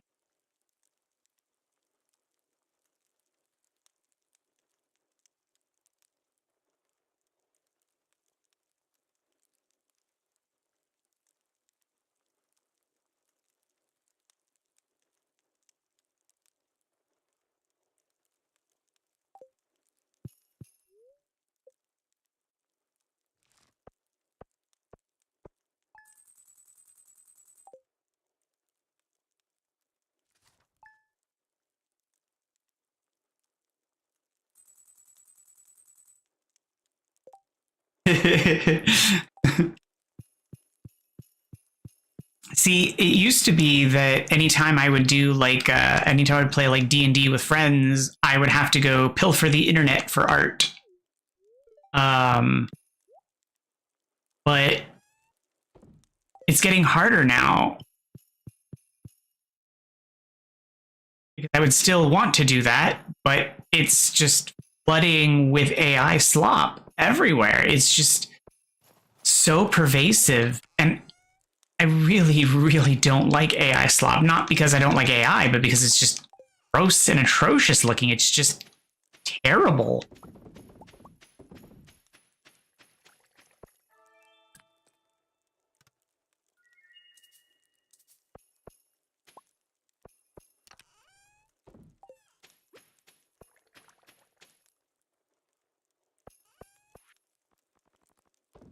Like, AI slop is so bad. I don't know why people continue to rely on it so heavily. It's just very bad.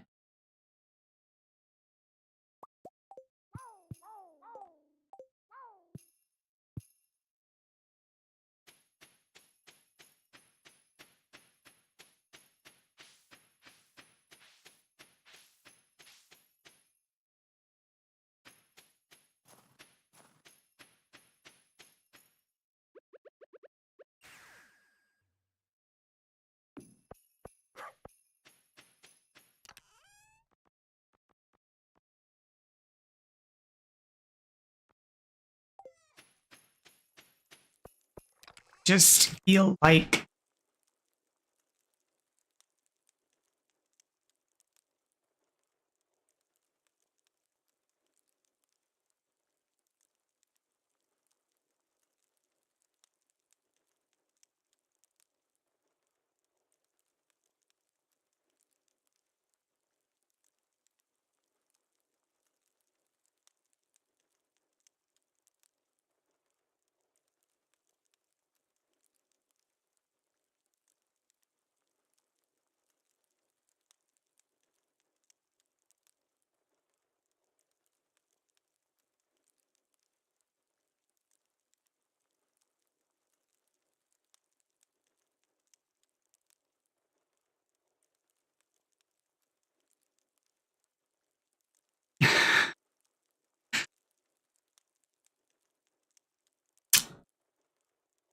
so do you stream?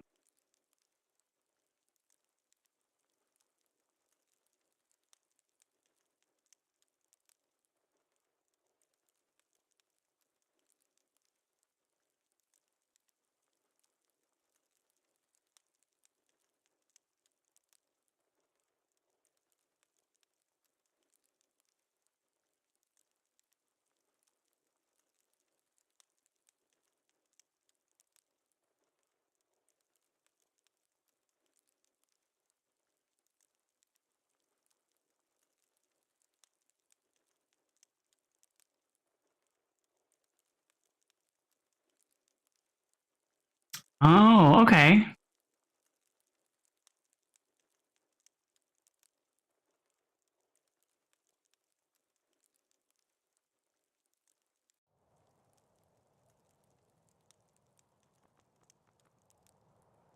See, that's one of the things I wish, like, I so desperately wish that I could art or music. Like,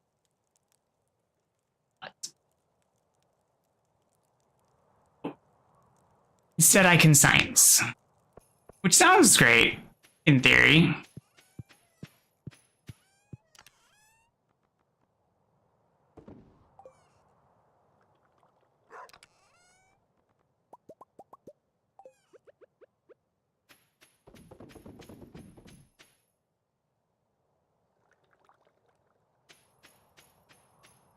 I just like my nephew. My nephew can do both.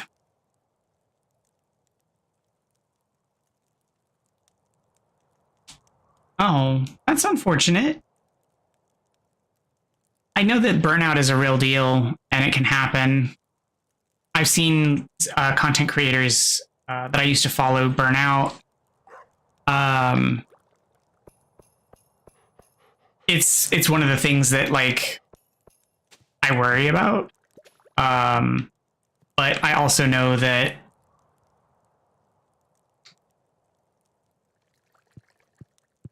I don't know.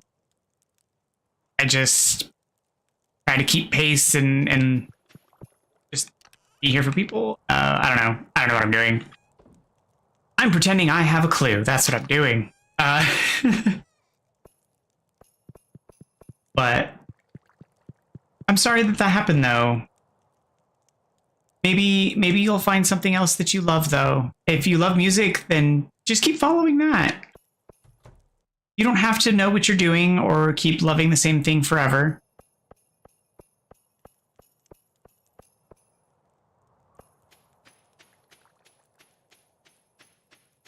And sometimes we change our friends. There's nothing wrong with that.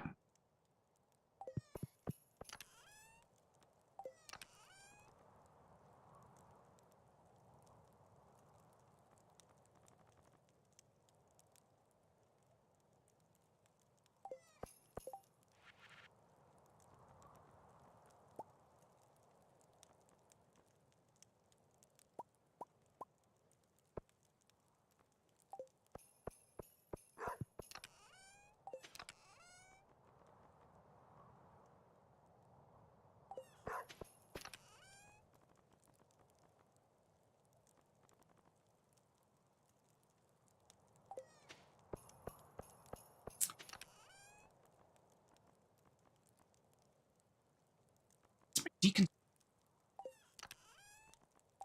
have one.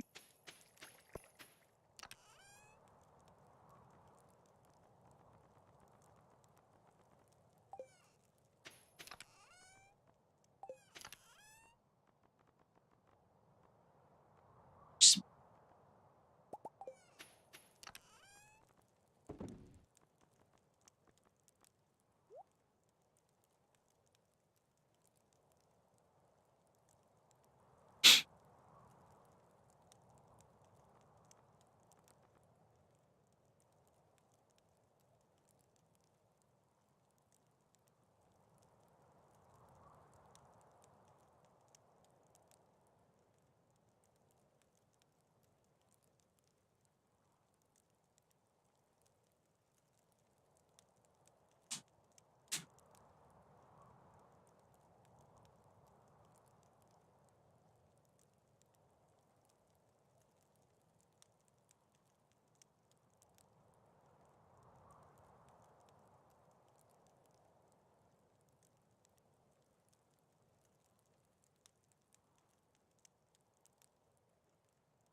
so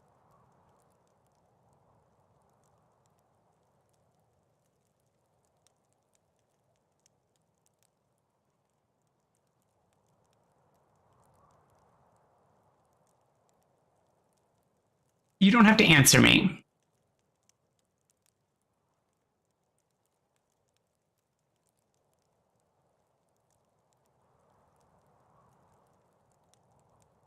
Do you create content on TikTok?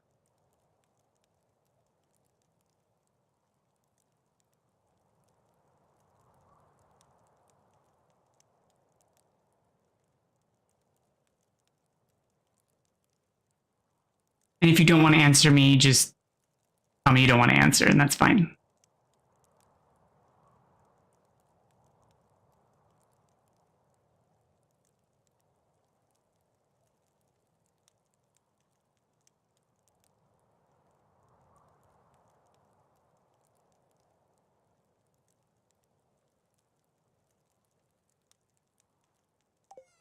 The reason why I ask is I came across a series of TikTok videos and I reached out.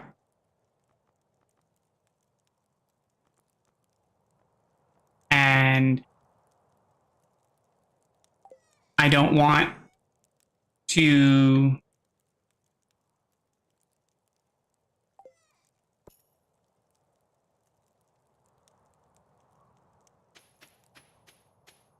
if that is you and you don't wish to be identified, I don't want you to feel like you have to be identified.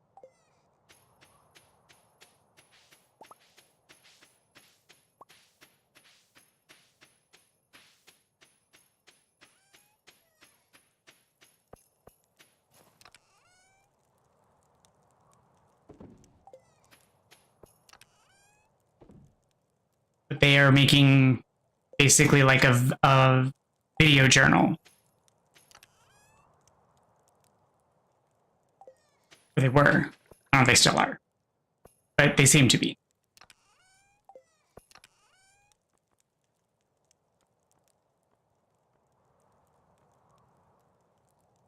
Okay. I just thought I would check.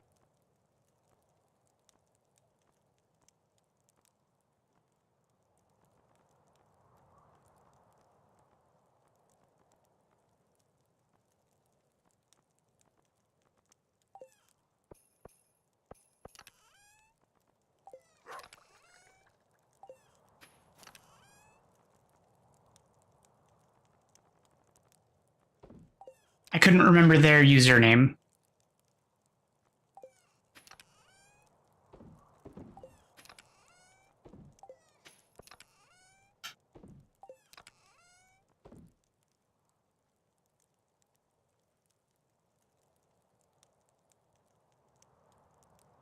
Visualizers. You make visualizers? That's kind of cool. It's the one thing that I miss about like the days of Winamp.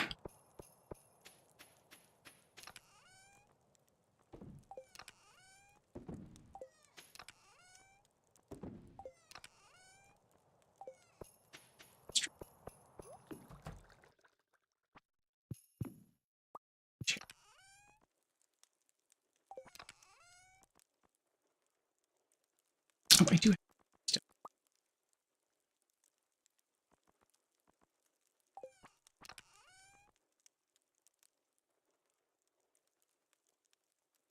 I don't know if you're familiar with Winamp. Depends on how old.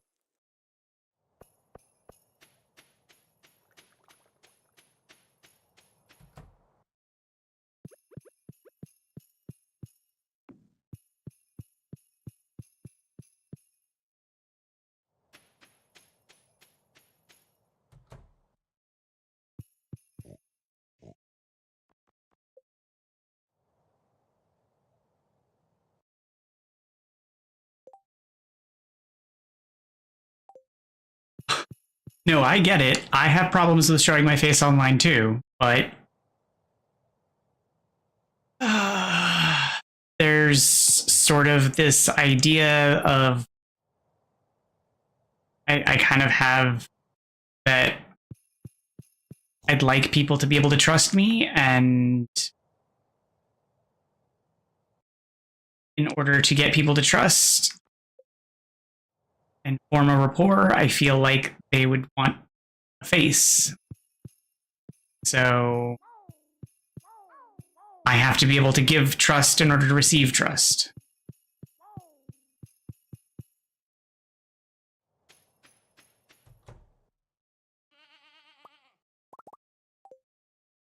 It's awkward.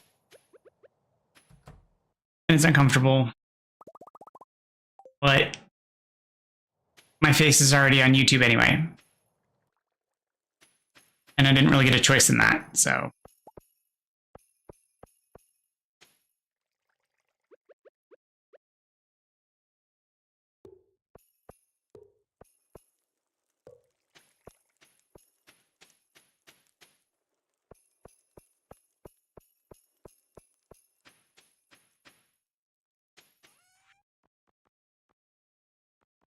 But I think the fact that you have visualizers is cool.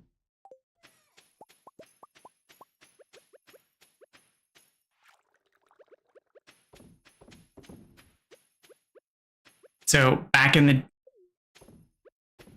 day, if you were the kind of person who, how shall I say this?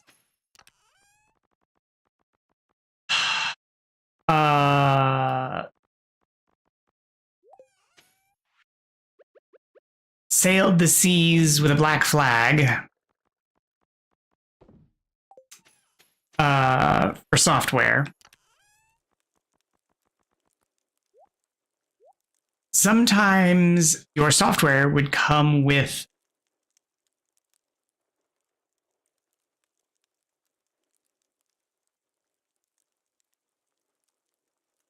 a demo that would come with a bit of chiptune.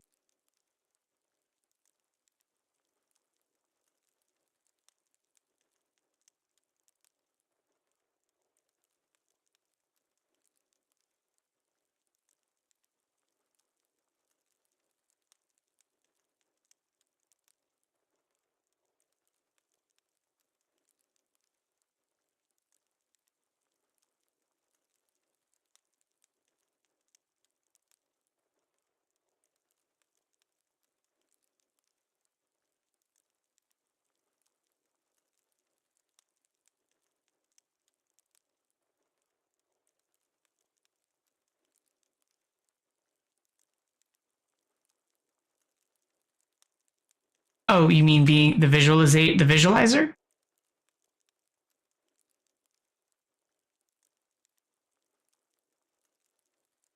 When you say visualizer, what are you meaning?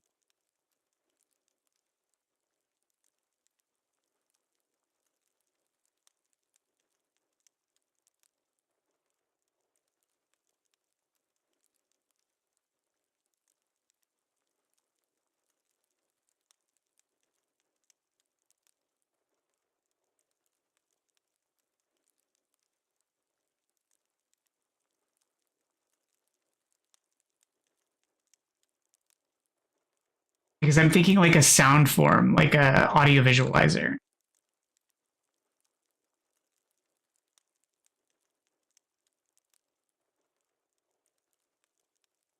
Okay, so we are talking the same thing.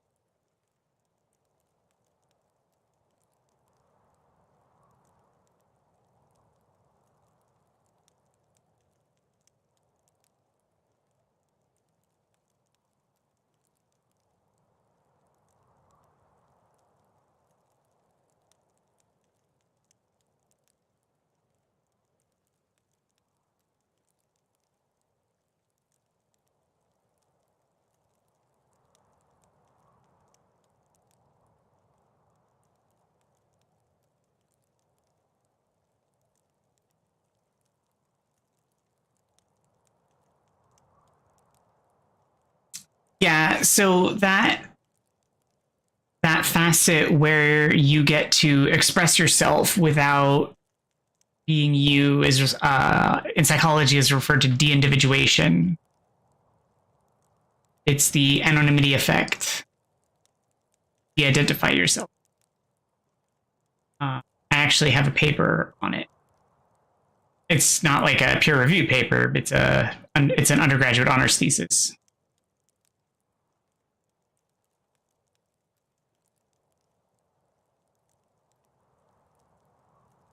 Yeah, I applied the theory to driving. because of how people aren't really identifiable when they're driving, because the only thing that we have that distinguishes us from each other are the license plates. And it's a series of numbers which are difficult for us to remember and recall. And because we see so many other vehicles, there's not enough distinguishing characteristics typically for us to memorize or identify each other, which is why people tend to drive chaotically and with disregard for one another on the road. And why people don't use common courtesies like turn signals and whatnot.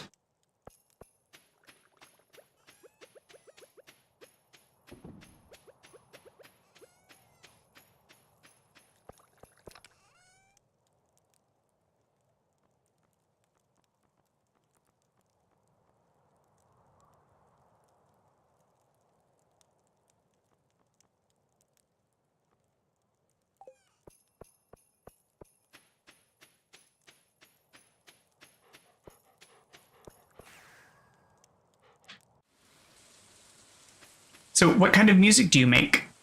Right? Perform? I don't know what's the right word here. Because I don't know if you like construct music a la like Fruity Loops or if you perform on an instrument.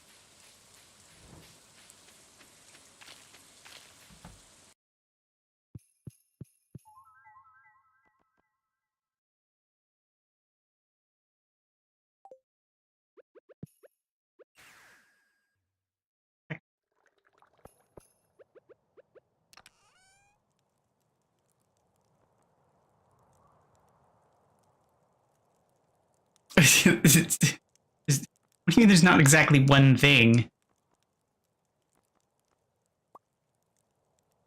So like, are you like, so do you write, do you play an instrument? Or do you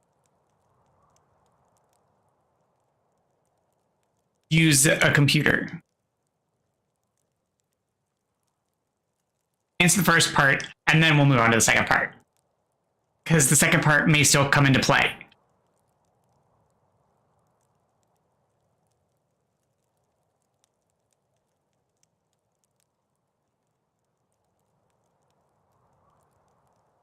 And as always, you don't have to answer anything. You can just say you'd rather not say. That is always an acceptable answer.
Main reason I ask is I just kind of want to know, like, if you play an instrument and if that's where you primarily make your music.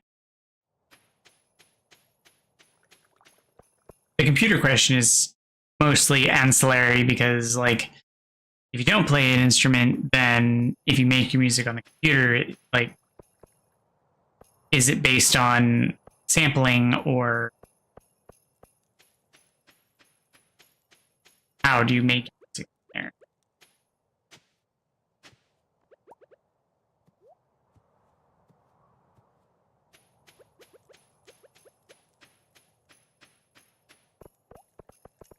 Because at that point, it's just curiosity.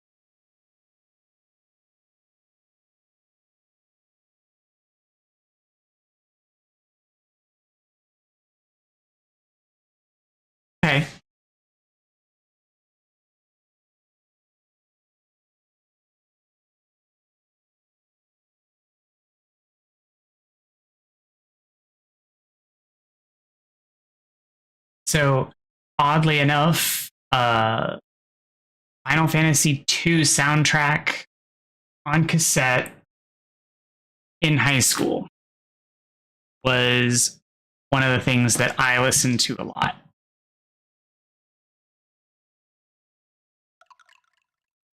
That was one of the things that got me through some difficult times.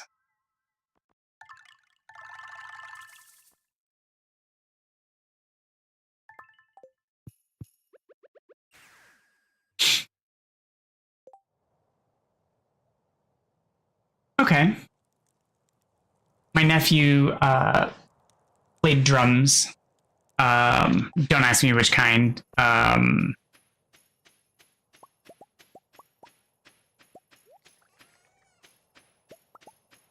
wasn't super close with my sister's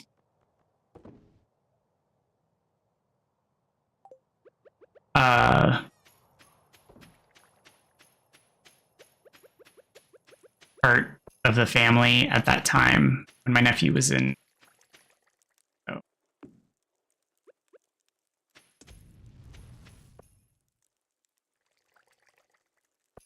Not really close to that sister right now either, but I'm pretty close with my nephew. I mean, like, we don't talk a lot or anything, but we check in.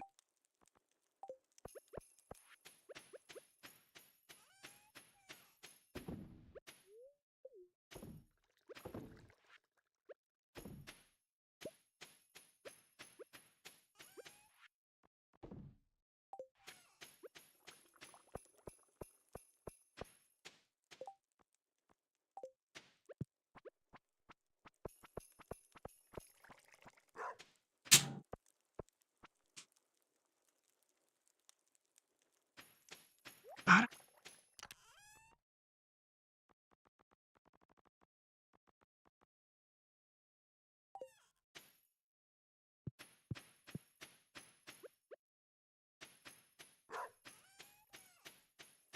No, it's always uncomfortable. Like, I definitely understand the concern about presence. The more you do it, though, it gets easier. Every time I have to start stream, I have to take like a big deep breath because just pressing that button to switch from starting soon to opening the stream up. Because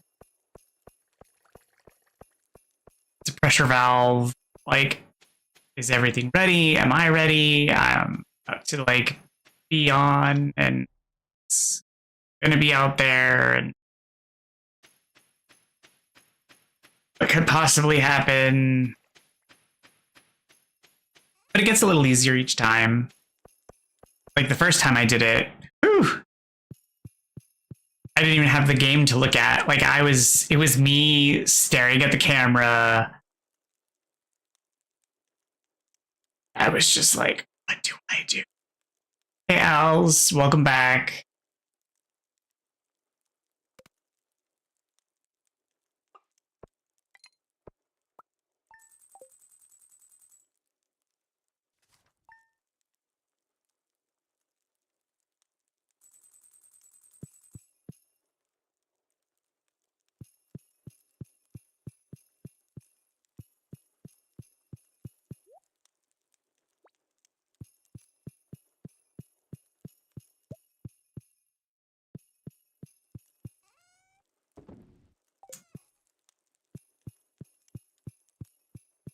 Does one have a cat?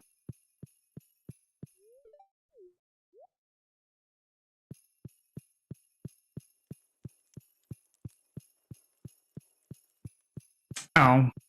Does one have a dog?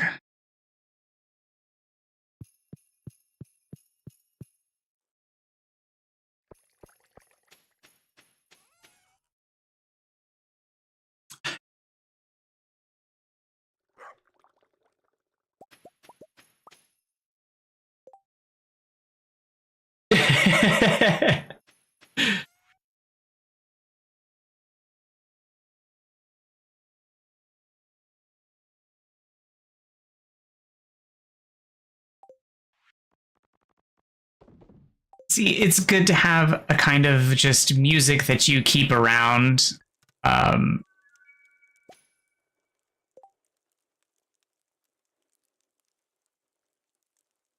No, I was. Just because you weren't thinking of a real cat doesn't mean I wasn't. Look, I have not had my full daily dose of TikTok. I like the little videos with the like. I'm not making the sound effect.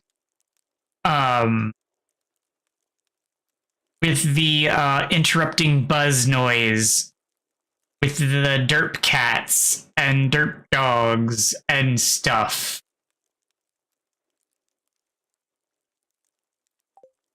Because I like those intermissions in my TikTok days.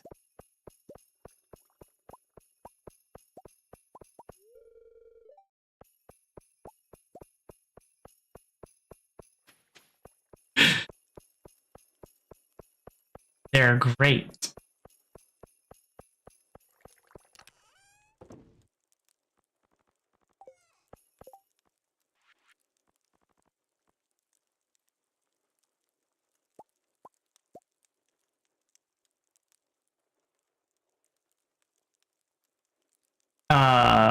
Vent art? That sounds pretty sus.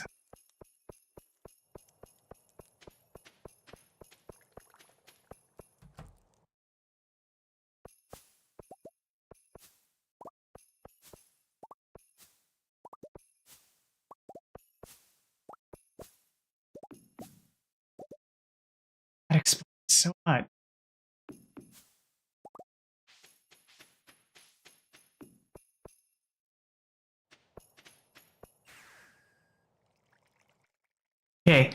Okay, Als, I just made a connection, and it explains things.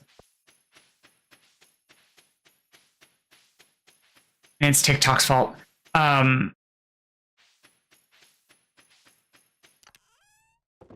So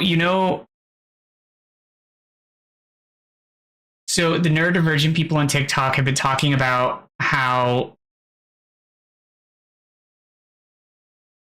neurodivergent people require direct invites to go to things.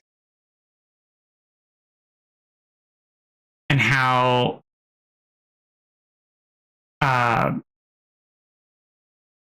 neurotypicals don't understand why when they say, well, we're going to this place, that neurodivergents will be like, oh, okay, have fun. And neurotypicals will get really confused by that. And I've seen neurodivergent TikTokers explain the rationale behind it, and it's usually because we've been burned by that. And I realize it's the reason why I have my avoidance issues. The reason why I hold off on things. The reason why I wait until after everybody else does whatever the popular thing is. The reason why I hold off.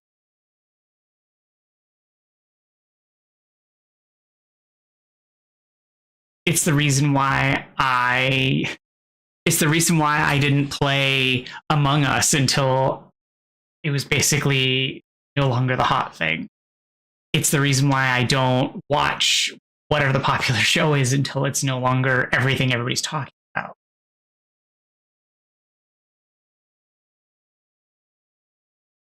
It's because of that. That's the reason. That's the reason why I avoid those things. Because I used to get accused of trying to be cool, of trying to be popular by being interested in whatever was on trend.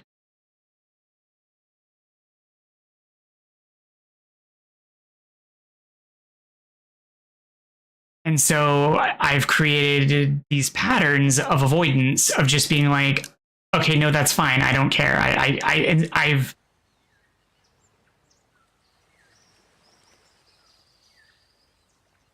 And maybe that's why, like, in my brain, I just have these patterns now where I just kind of avoid them now,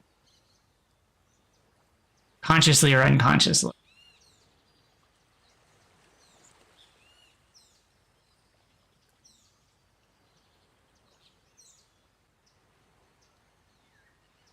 And I rationalize it.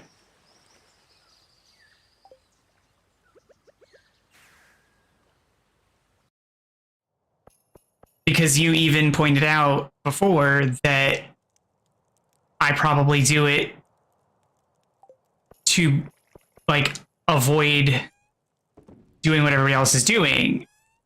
And I was like, no, it's because, like, I just not interested.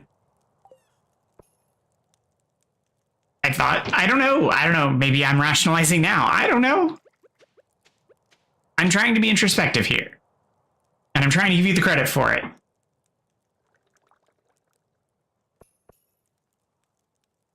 I do too. But I certainly don't know.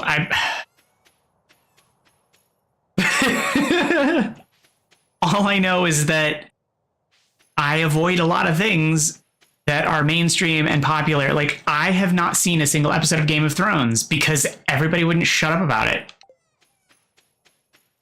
I have not watched a single episode. Granted, I'm not a huge fan of Sword and Sorcery, but never seen a single episode. Not one.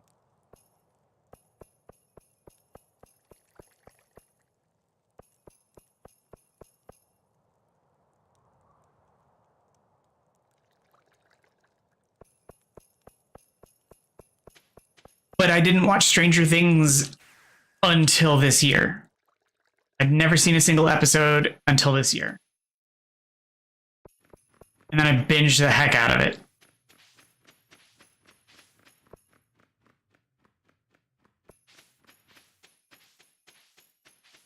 Exactly. Well, I mean, TikTok, I had valid reasons, but that's neither here nor there. I mean, they weren't great reasons, but they were valid.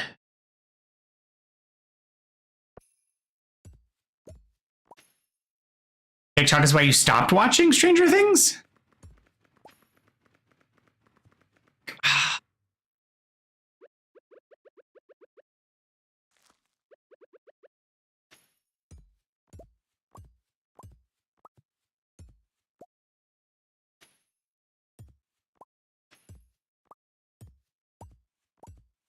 I don't know. I thought Stranger Things was good.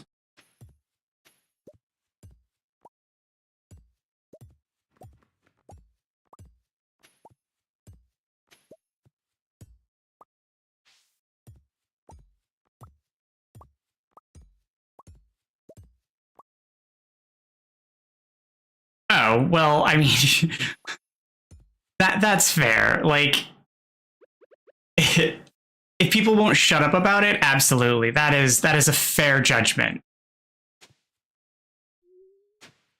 But you do have the power to be like, skip.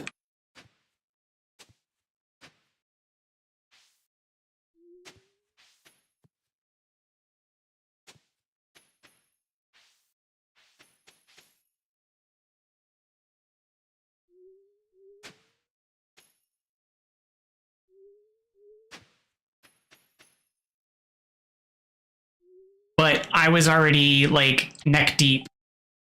So I binged it and did not allow them to ruin anything for me as far as materials or content. So like I had already seen everything before TikTok's shared anything. So sure, just pop it into the art channel in Discord and I'll see it. That is if you're willing to share it in there. If not, you can always DM it.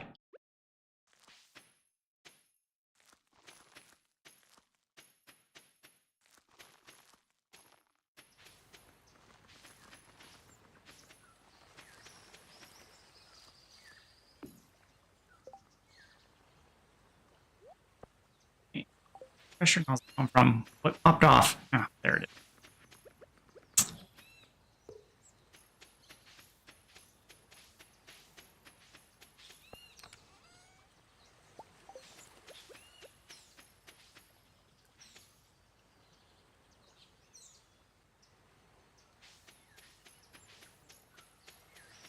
also feel like some people took it way the wrong way in certain aspects. Like, they were really upset about some of the acting, and I'm just like, I don't know. I just got really upset about the acting. I loved some of the characters, though, so much.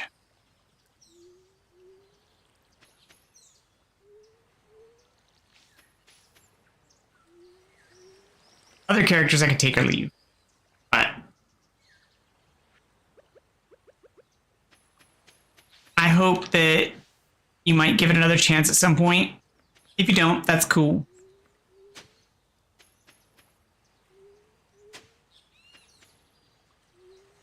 I just loved the aesthetic. I think it was fairly well done.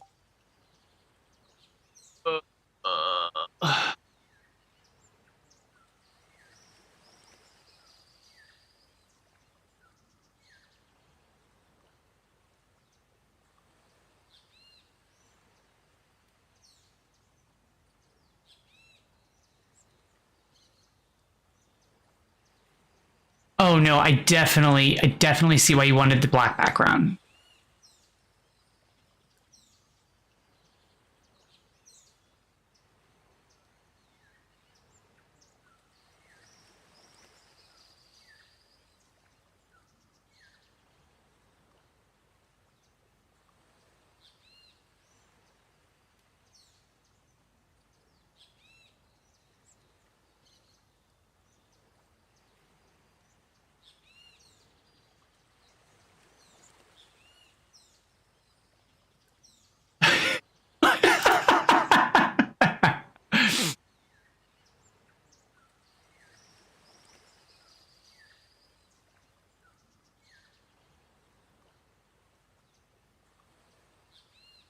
What is this? What does the band say?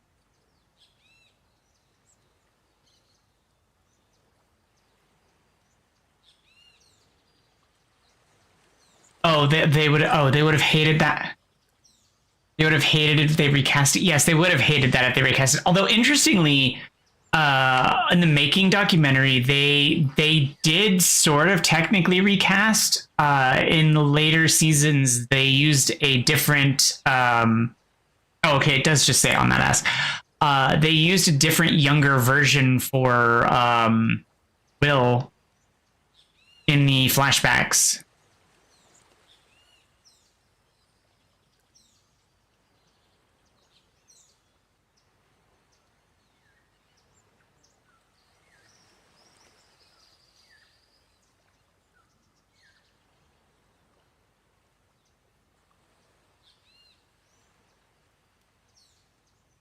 And they had, so I think that it was interesting all around, and I think that they used so if you're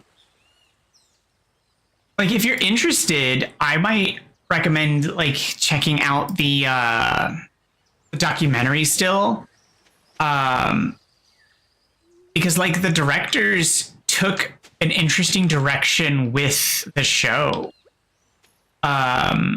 because some of what they did and how they did it was really innovative overall, and how they handled some of the way that they approached the cast, and they gave the cast a way of like being involved in the directing of the show.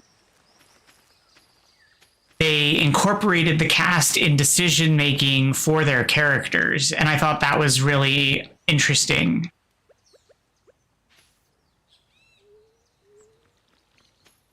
So when they had the new actor playing the younger version of Will in the flashbacks, they brought the actor who played Will in to give guidance on how he would have acted in that scene to the younger actor so that he could properly portray the character for that scene. And I'm like, that's actually a wise decision. And that also helps the older actor get experience in like directing, so he also is furthering his career in learning that kind of stuff. And so like that's kind of cool. So I thought that was interesting.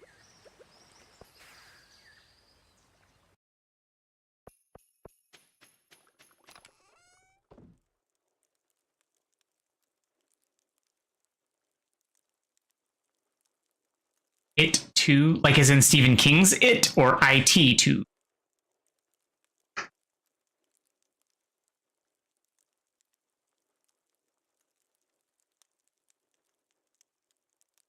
Or are we talking about your picture? Because you get very... Oh, wrong person.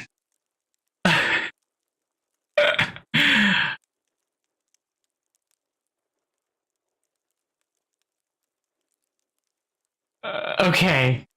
I haven't seen it.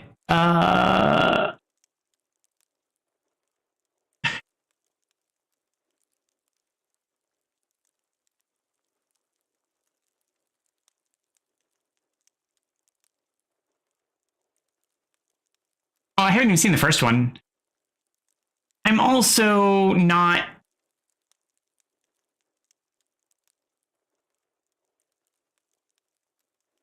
I'm not a huge fan of a lot of horror films because they rely heavily on jump scares. So I typically have to rely on people who grasp what I'm interested in as far as horror film.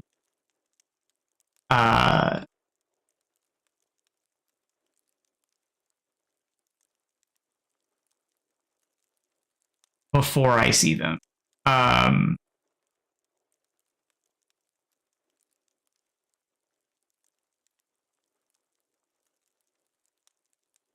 Wait, Bad Kid. First movie, write letters to the actors, the older characters, in character as the kid.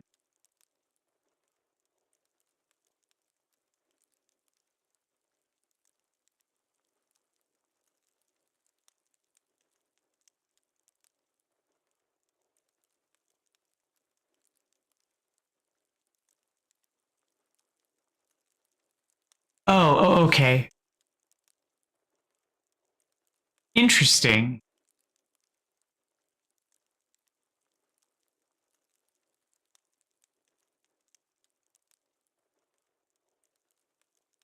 That's kind of cool.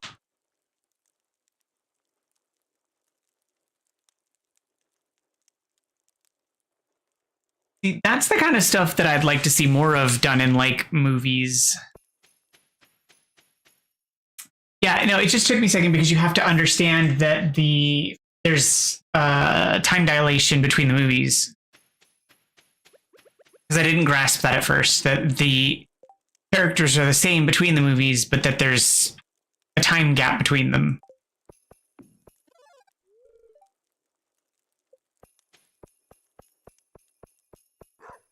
But that's cool. The idea that they're relaying information between themselves. Or at least that's what my takeaway is, because I haven't seen the first one, haven't seen the second one, and haven't seen the old one.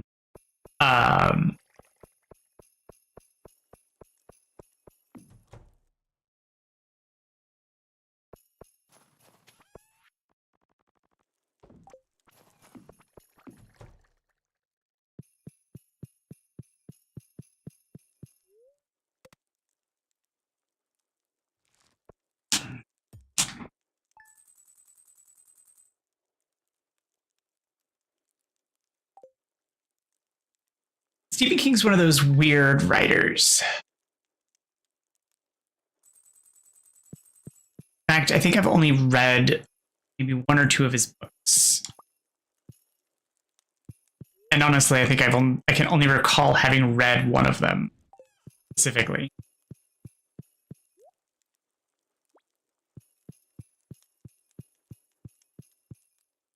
And it was not an easy read.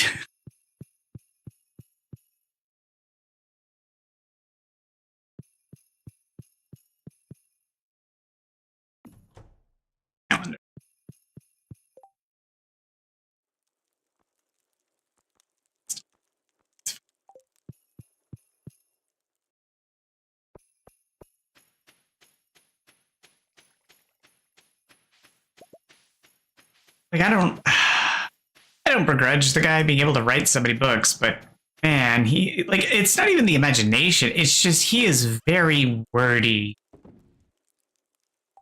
He is very, very wordy.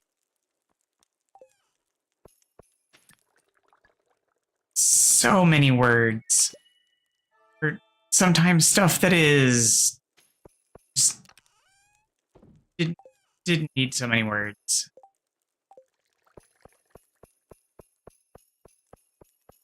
So many words.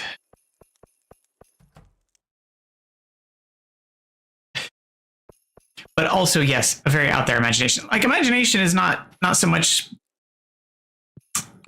the concern. Like, I've read some crazy stuff, but like,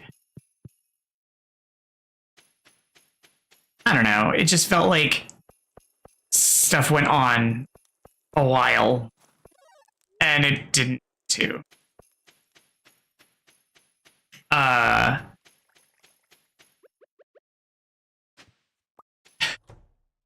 But I do like some of his stuff. Like, I've seen some of the movies made around his material, and it wasn't too bad. I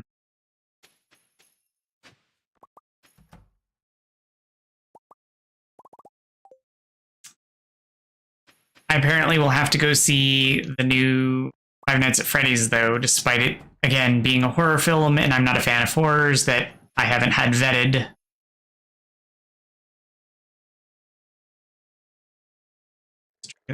While reading. Because I am a huge fan of Matthew Lillard, and I found out that he's going to be in Five Nights at Freddy's, and so I will have to go contribute to that since I love Matthew Lillard.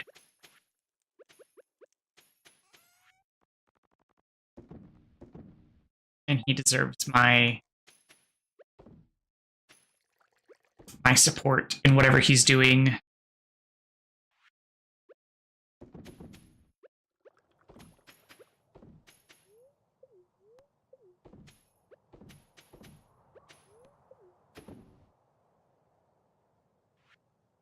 I just always liked him.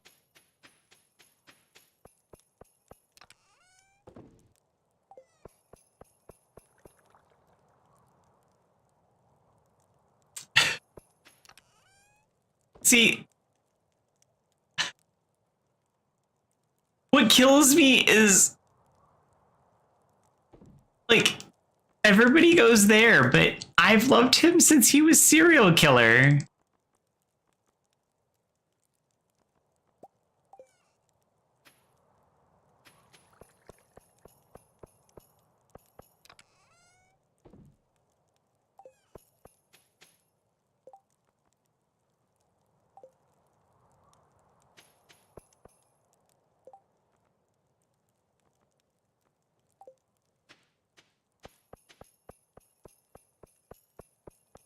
I've loved him since he was hunting ghosts.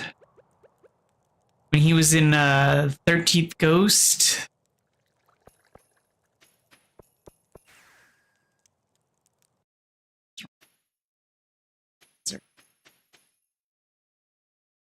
I mean, he was the perfect cast for Shaggy. I will not deny that. Like, he is and ever will be like the Shaggy, but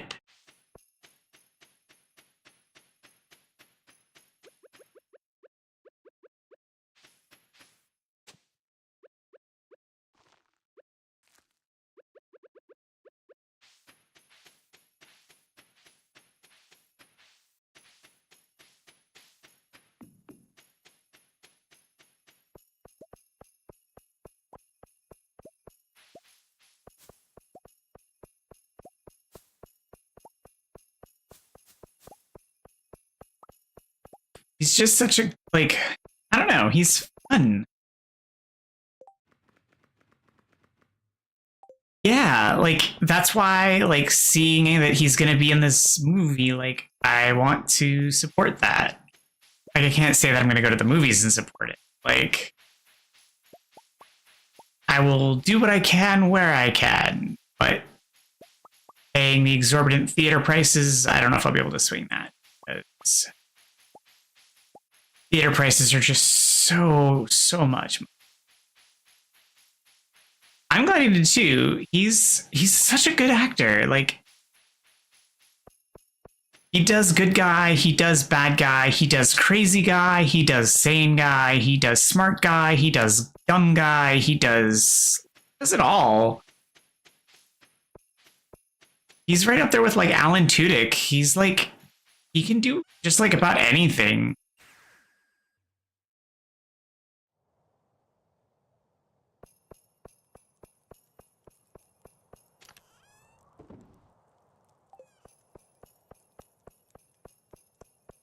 Oh, I also saw, what was it? They're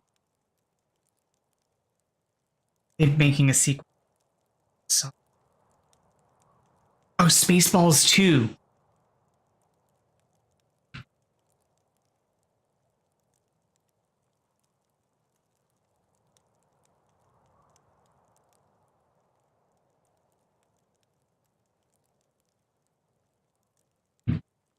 They're making a sequel to Spaceballs. And I am so in for that. Like, they got Rick Moranis out of retirement. I am so down for that.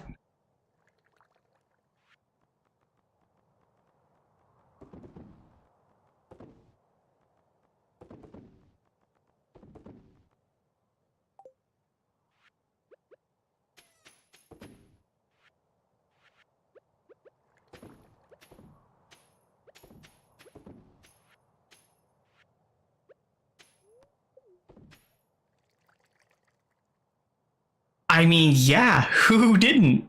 It was funny and it had lightsabers.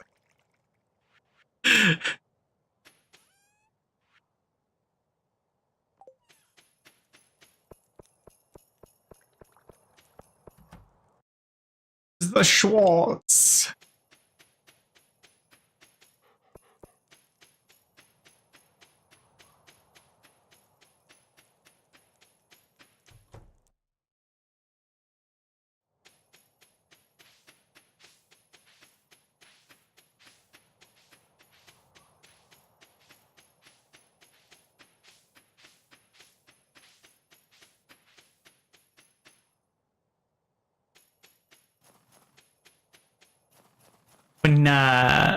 When Yogurt was talking about the Spaceballs lunchbox, that was like, I wanted one of those.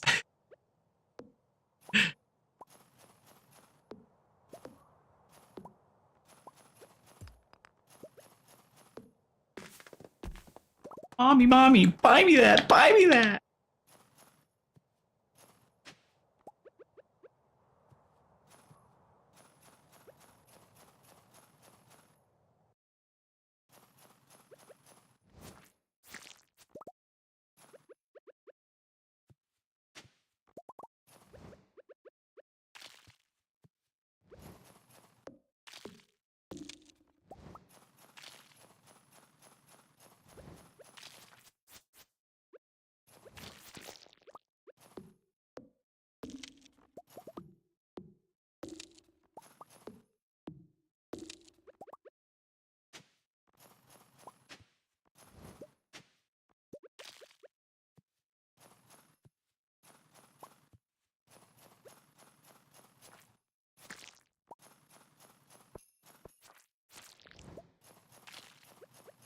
Brief segue back, talking about like the buy me's and thinking about being a kid and stuff. I was brought back to the 80s, which then brought me back to thinking about Stranger Things. One of the things that I thought was odd in Stranger Things was the Halloween episode.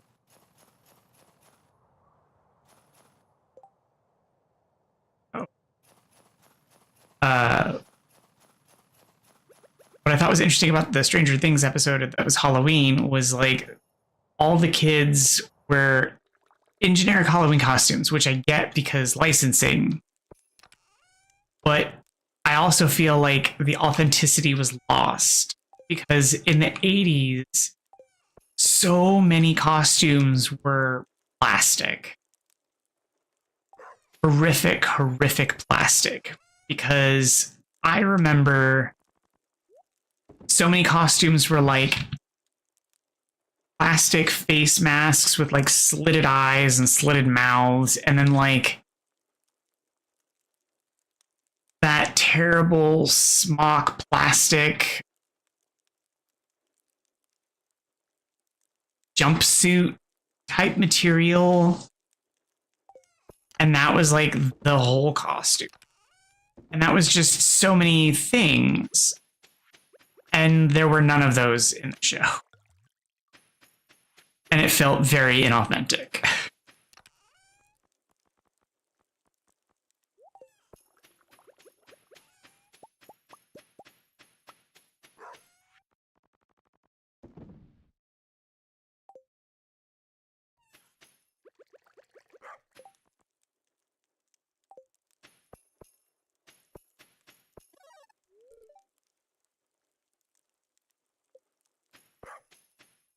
I just need 4 million and we can buy the golden clock.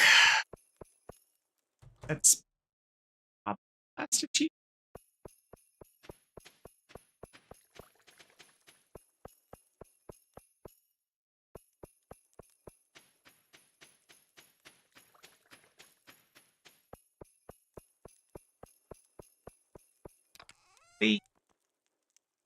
I don't know.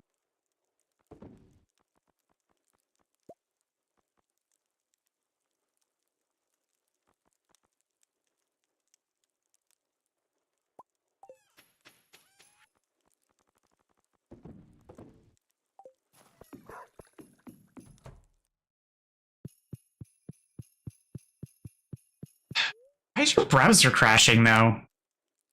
How many tabs do you have open?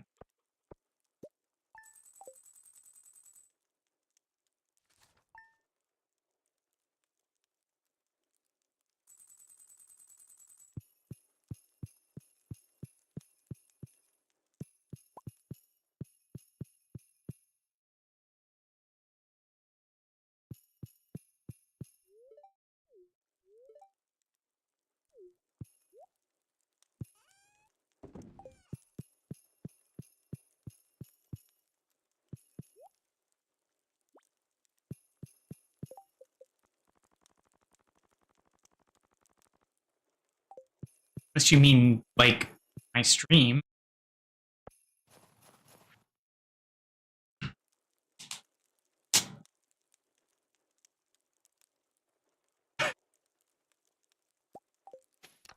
But see, like, that's how it should be, though, in the modern era.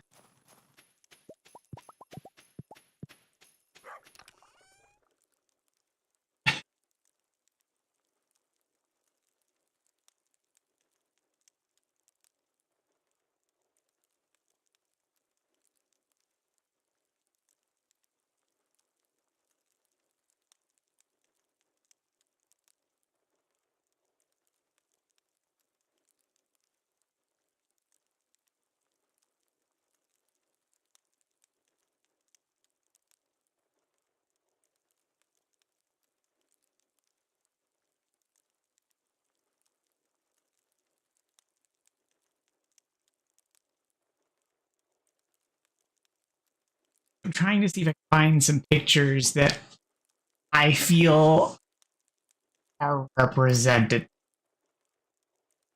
So that is horrifying because it's not someone wearing it, but I think this is actually representative. But it's horrifying how it's currently depicted.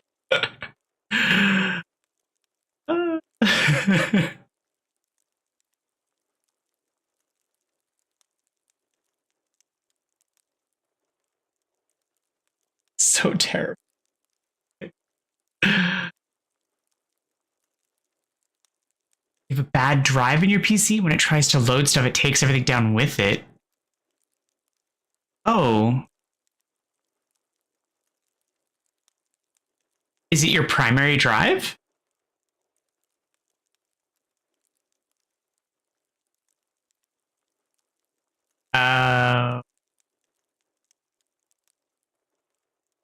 Because if it's not your primary drive, it shouldn't cause anything else to go down, but I don't know how your system's set up, so I also don't know what operating system you're running.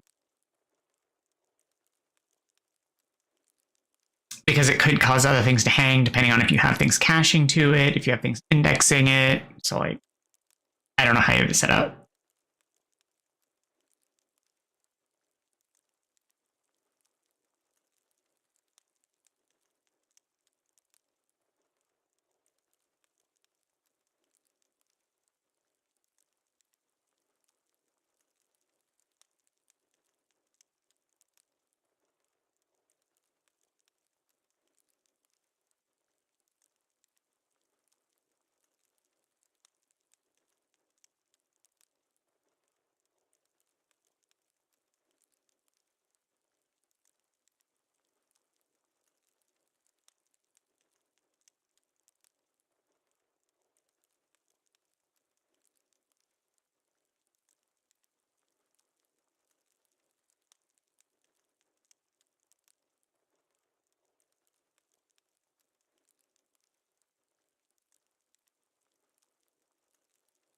feel like my crash out earlier caused a major delay in the stream.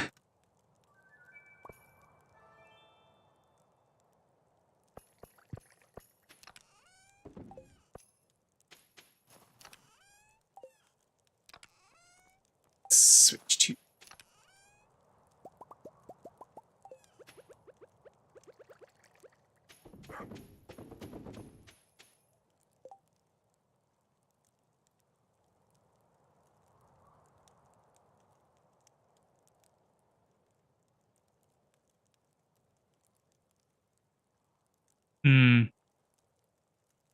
Well, if that's the case, if you have stuff on it that you refuse to let go, then I would start offloading it from that drive onto something else, because if the hard drive is failing, then it's going to eventually die. And if you don't want to lose the contents on it, then it's time to start getting it off of there.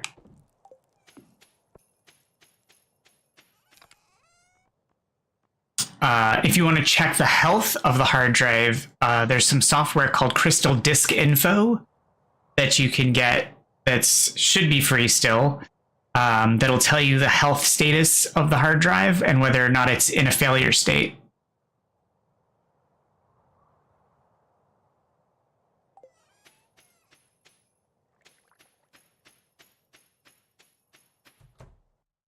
It's not guaranteed to tell you, like, if it's critical, because I've seen Crystal Disk Info tell you that it's in a caution state and the hard drive still be dead. But it's good to check the status.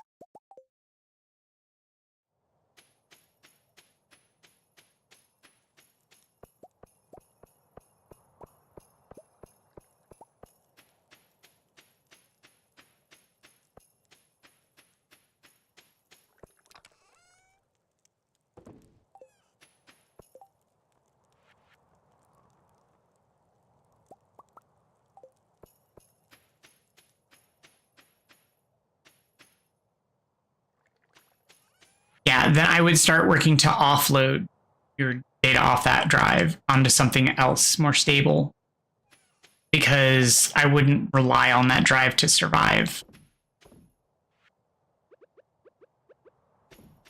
Because there's no telling when the drive is going to give up. I mean, it could last years, but who knows?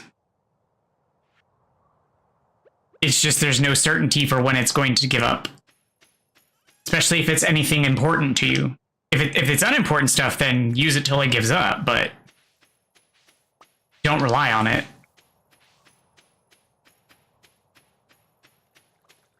Yeah, I mean, that's just, if it's stuff that you're not willing to lose, then be worried about it. That's all I'm saying.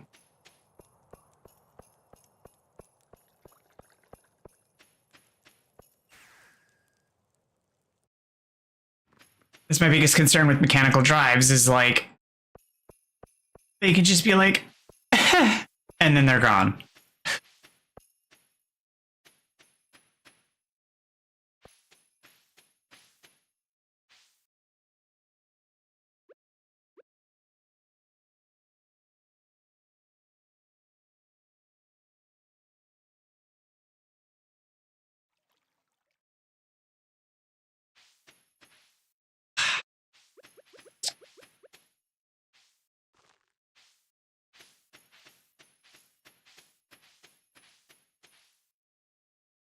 Lights now.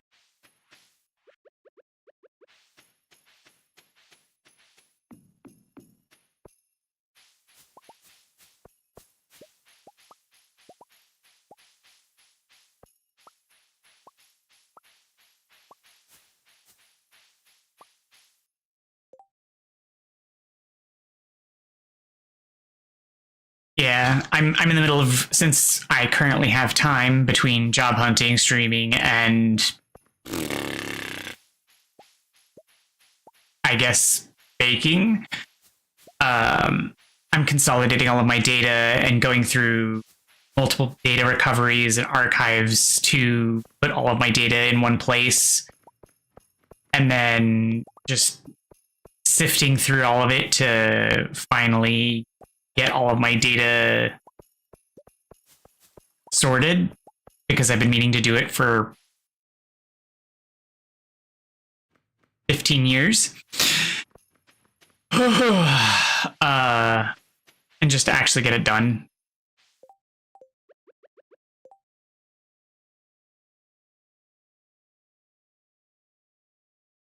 More than 15 years.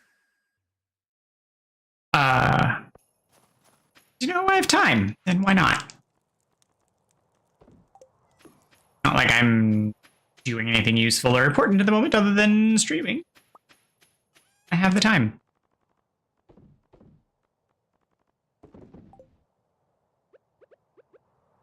It's boring, but it's something I've been meaning to do.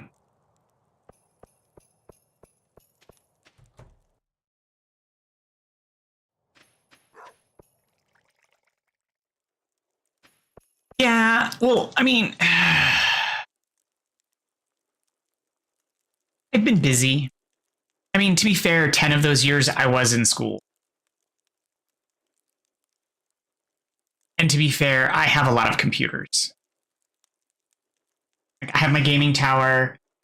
I had a laptop for school, a laptop for personal use. I had my computer for the office. So like I had a lot of computers to deal with. So, like and back when I was in school, I also carried I have a thumb drive on my key. Oh, I have to remember to grab that thumb drive off my key ring. I have a thumb drive on my key ring. These are all thumb drives that I have to go through. I have several external hard drives. I have portable hard drives. I have a network attached storage. Like I have tons that I have to go through. And I have to consolidate it all in one place, go through all the data, and then I have to DoD wipe all of the drives once I get all the data into one place so that all of the drives are efficiently clean. So.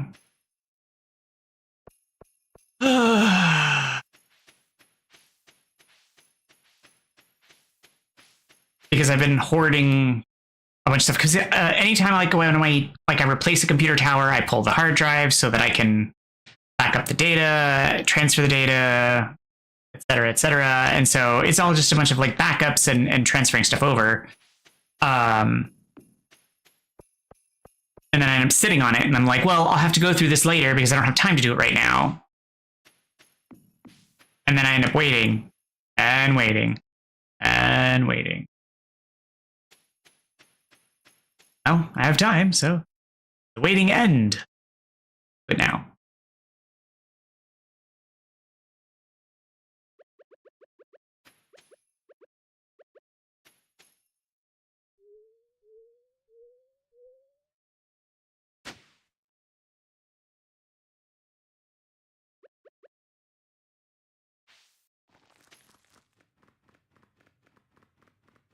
Hi. And oh, because it's already placed. Here.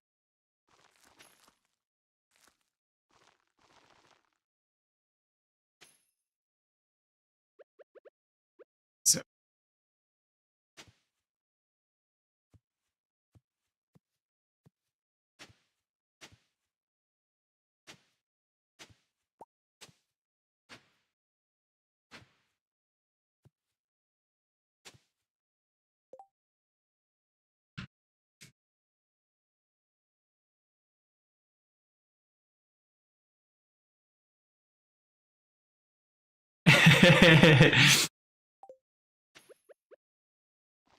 so I used to do something similar until my hard drive died.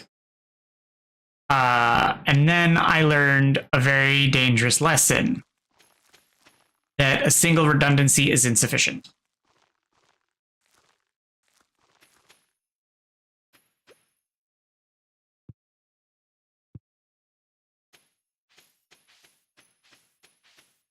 Because one hard drive death is all it takes to wipe out all your backups.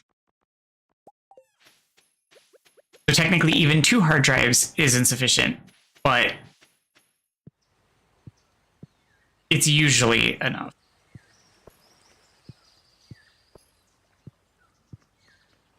Which is why my network attached storage has parity raids. It supports a single drive failure.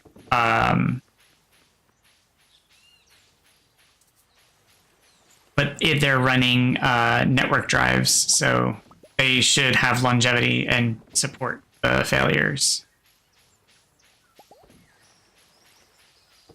Freaking better for the price I paid for it.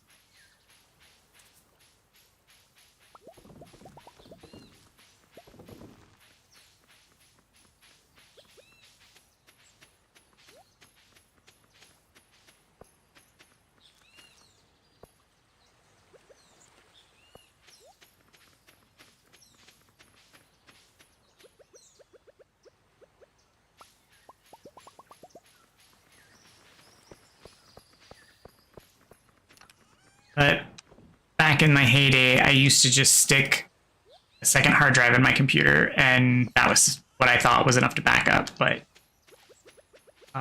one hard drive corruption, and I lost everything that I had backed up. I then started keeping it in a second hard drive in the computer and an external hard drive. But that also became problematic when my external hard drive was corrupted but not damaged, and my internal hard drive was damaged. Which is when I started relying on an external network drive.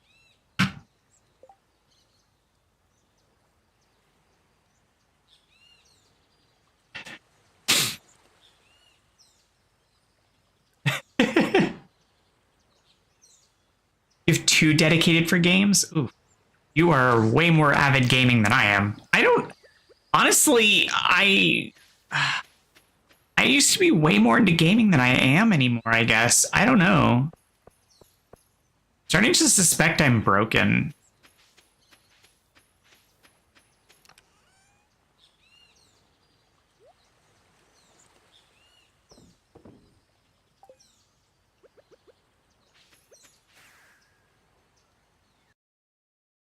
I just don't game that much anymore. Outside of playing Stardew on stream, I don't really game all of that much. I don't have much time.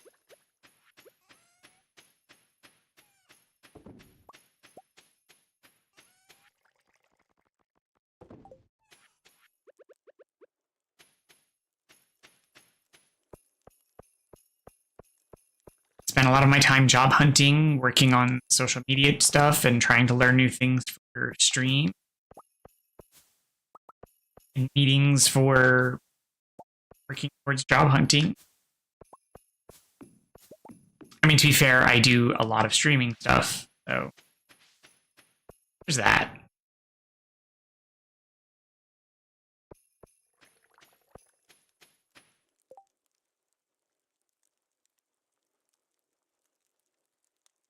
I mean, that's about what I have. My primary drive is a single terabyte. My games hard drive is a single terabyte.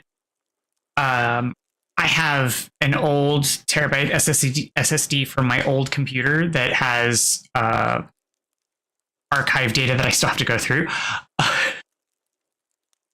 And that's what I have loaded into my machine. But that's it.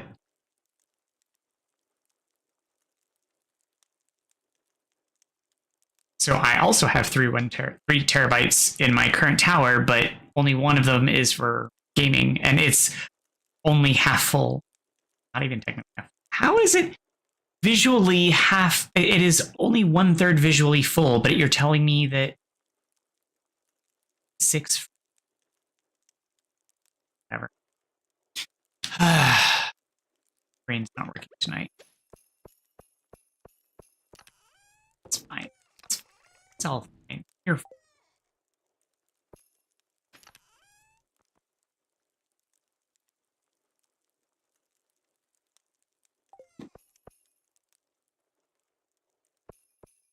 Sap game. Give more sap.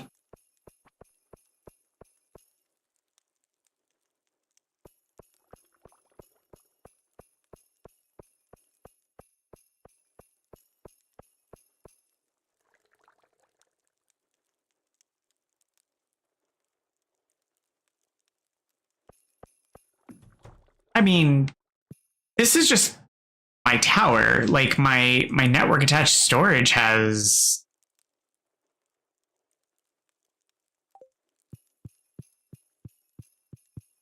but that's where I store things that need redundancy. Things that are stored in there are intended for long-term storage. That's where all of my Plex files are stored for like my media hosting. Anything that's like pictures, anything that I need for long-term storage, pictures, videos, etc. all get stored on my network storage, not on my local machine.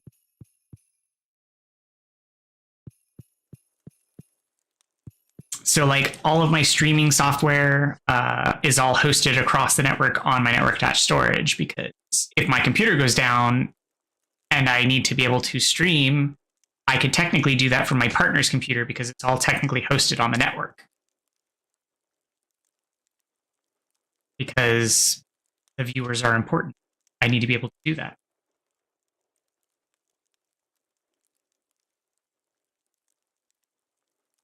But 21 terabytes is kind of a lot. I don't think I have that much. I don't remember how much I have, but I don't think it's even in double digits. But I also don't, like, it's expensive to expand out. I don't need that much, really.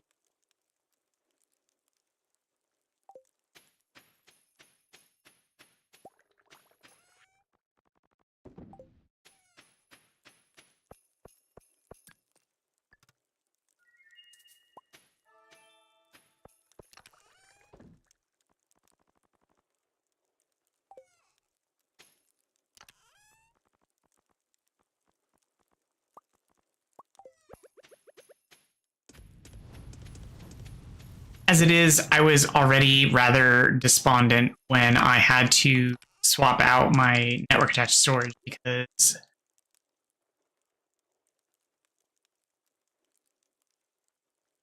really? The one I use now isn't even the original one I had. I had to ask my colleague, well, my former colleague, because after I got laid off, my network attached storage died. A horrible, painful death. Because I was using a direct attached storage drive, which is basically like a network. It was a 4 hard drive network drive using essentially a Raspberry Pi to power it. And the power supply in it was proprietary, and the power supply had died. It was really old. I bought it back in like 2018, so it had run its life. And I paid $150 for it, so like that was brand new, $150, super cheap. But apparently nobody manufactures direct attached storage anymore because people have gotten fancy over the years. And so I reached out to my friend who works in IT. I was like, hey, nobody seems to be making these anymore. What do I do? I don't know any of these brands anymore because it's been a decade. So recommend me a brand. And so she recommended me a brand. I went to the store. They were like, that'll be $800. I was like, are you kidding?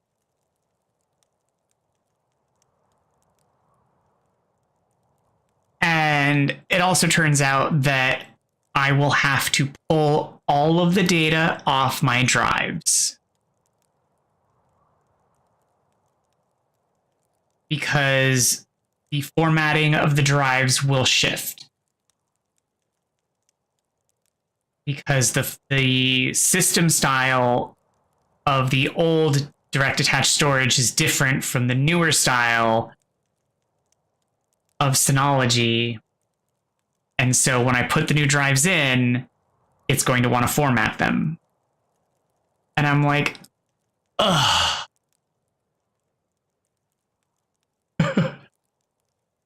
Not for a power supply. I had to buy a whole new network attached storage unit. because it's not a computer tower. This thing is small. This thing is about the size of a toaster.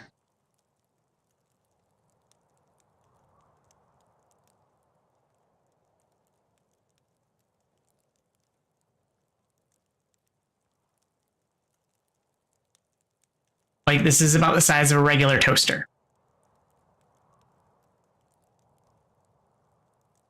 It holds 4 hard drives. And it's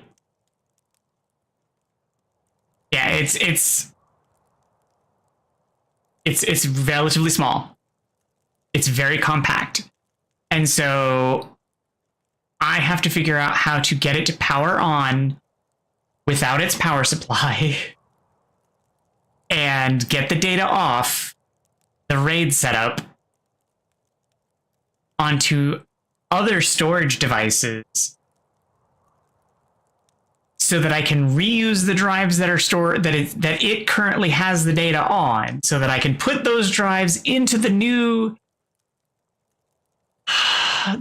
architecture and then transfer the data back on. Mind you, just the year prior, I had already just done this because I upgraded the direct attached the old hardware that I owned originally with new hard drives. I had to rip the entire the original hardware apart because I used to do computer repair for a living. So I had to rip the whole thing apart and pry it open to basically jerry-rig it to an old computer tower to power the darn thing, to turn it on, to get it to power up and connect it to a computer, and then offload all the data onto external hard drives. To get all of the data off of it, to pull the hard drives out, to load it into the new network attached storage, to then put all the data back on.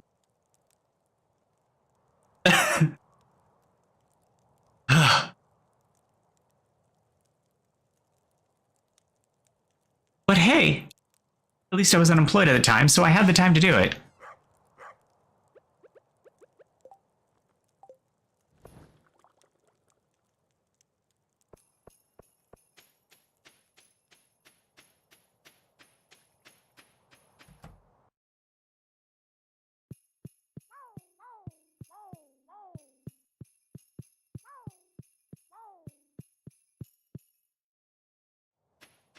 The new attached storage is a little bit bigger than the old one. It also comes with some new features. And supposedly should be future-proof-ish. Watch me hold my breath. The guy at the store was telling me that I shouldn't have the problem with needing to offload my stuff in order to swap the drives out into the next system, but I'm again not going to hold my breath.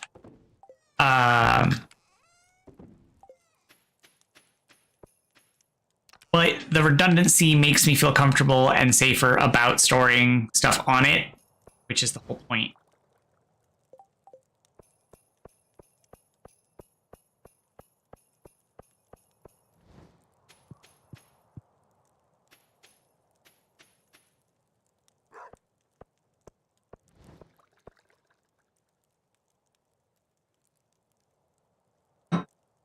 Well, but see, the thing is that it lasted for a decade. A decade. It lasted 10 years. And the only part that failed was the power supply. And to be fair, to be absolutely fair, if I really, really wanted to jump through hoops. Okay. So if I were still employed at the time, I could have purchased an entire replacement unit off of eBay, because there were people selling the same product essentially for twice the price I paid for the original, for like $250. but it was used. And the company doesn't sell that unit anymore. So it was a little suspect, and I wasn't sure it was worth it. And I didn't feel comfortable with buying a used one. So I figured I would just buy something new. And I wanted to modernize. So,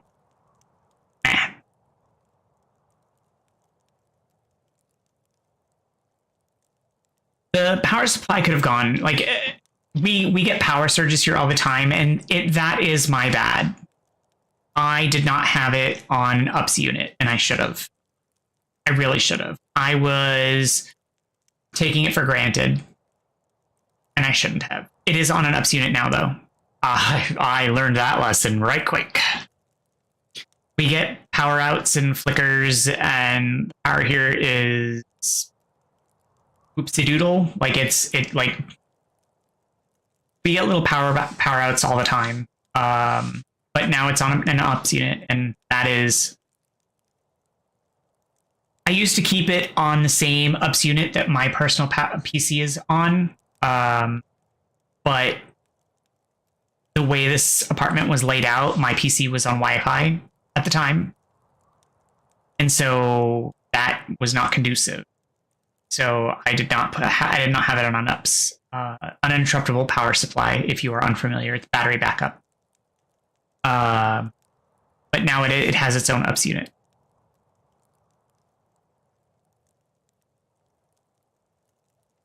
No, that is an exceptionally long period of time. And in that, the most phenomenal thing, though, is in that entire time, I think in that entire time, I had one hard drive failure ever. And the hard drive failure wasn't even during its on time.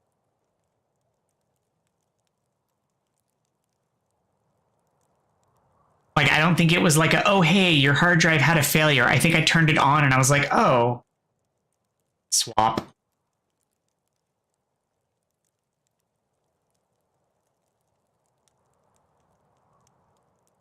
So, like, it's never been a problem in any real problematic way. The entire time, it was always just worked. So I can't complain too much about it. It was just a really long time, and it worked really well. It was just a great little thing that did its job, and it did its job well the entire time. So I can't. And it was so cheap compared to everything else. And it's so disappointing that the company doesn't make them anymore. Because I so would have bought another one.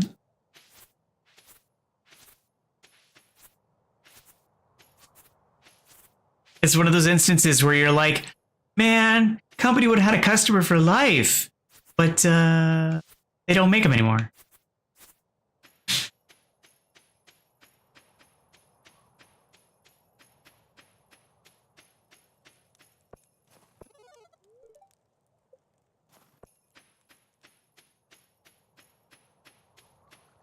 And it's not even like, it didn't even have to be that same model. They just don't make those things anymore for end users.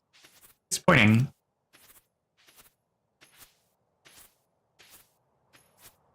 And there are still people who manufacture direct attached storage. They just aren't brands that I'm familiar with. And I couldn't find enough data online or reviews to make a decision.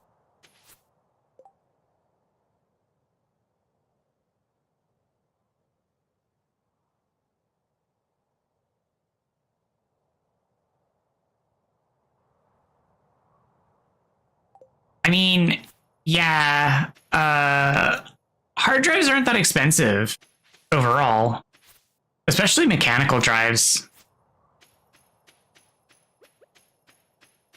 But you might want to get on that before, like, the AI industry decides that they're going to start getting on that. Yeah. I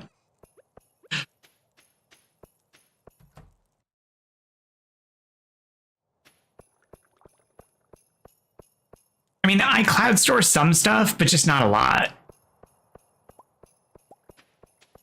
And I'm very careful about how, who, what, where, and why, and how I handle certain things. As it is, I'm working on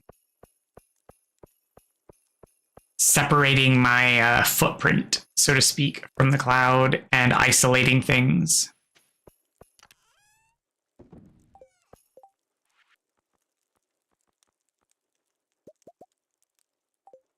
There are obviously some things that I'm not going to be able to because reasons.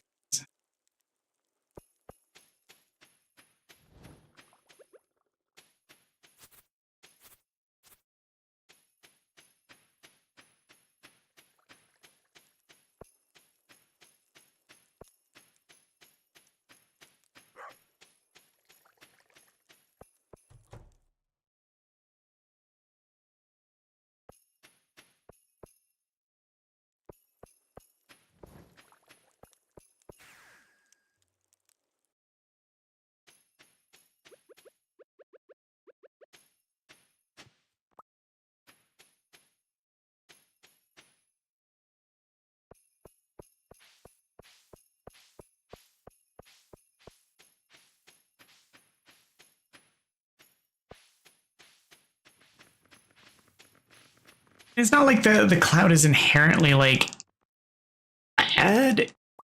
It's just being careful about how used. But I understand hesitance because there's been some definite negative applications.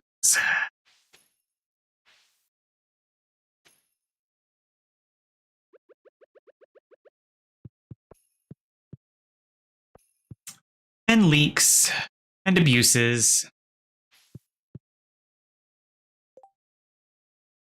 Oh, what's that? I mean, TikTok recently recommended one that I wanted to check out that was spooky, but I'm definitely open to more.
Wow.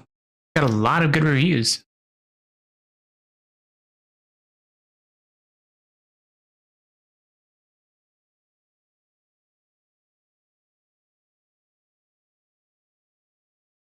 Added to my wish list.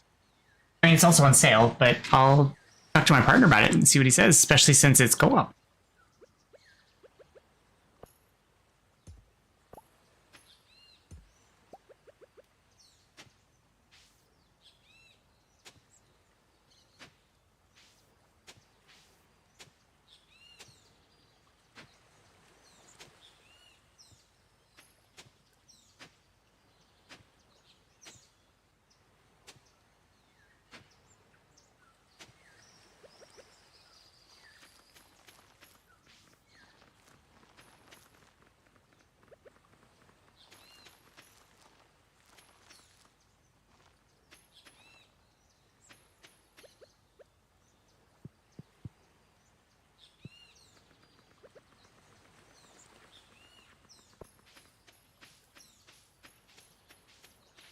It looks interesting, and it looks like it's supposed to have good music too, which is definitely something that we're both interested in.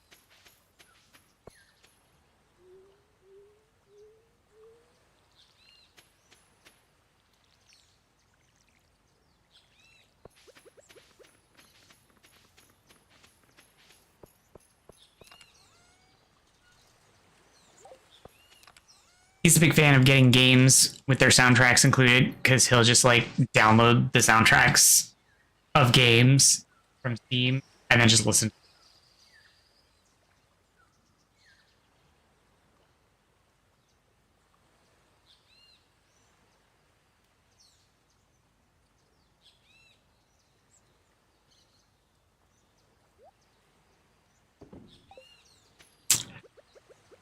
We have played through several like co-op games.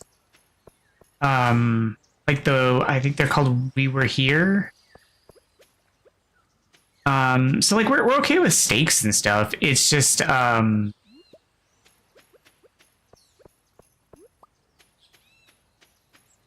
sometimes games can get a little too on the nose, and sometimes they're a little too prescient.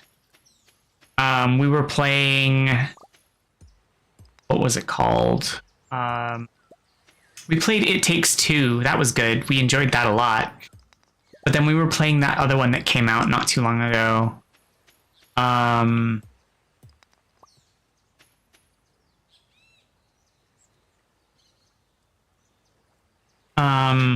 It was another two-person-y style game.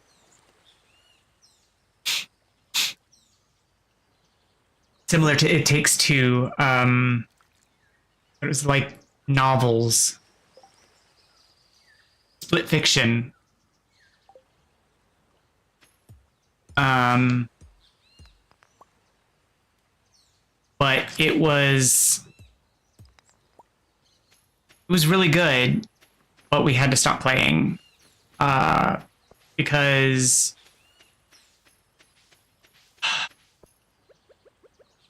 part of the story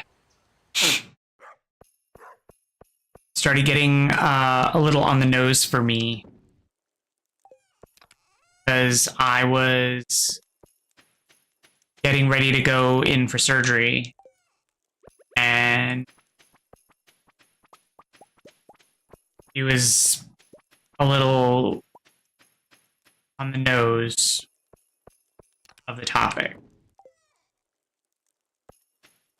And I really didn't want to like have to deal with that in a video game at the same time.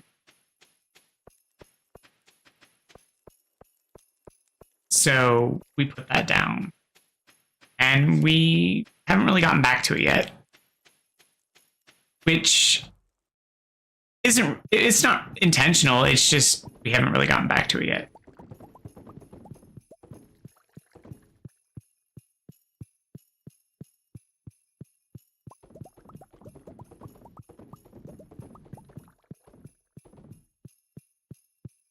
I feel kind of bad though, because my partner was really excited about it.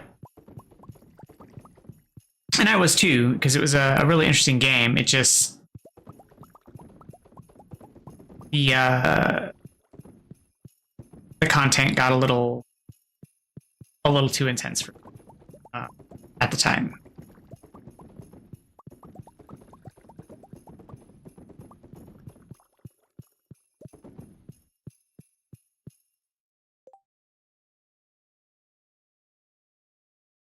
Is remote play only?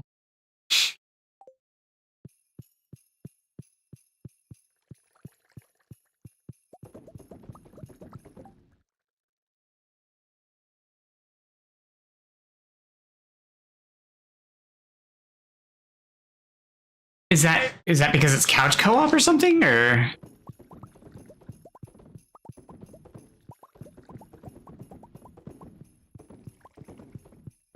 Because I'm also not a fan of remote play.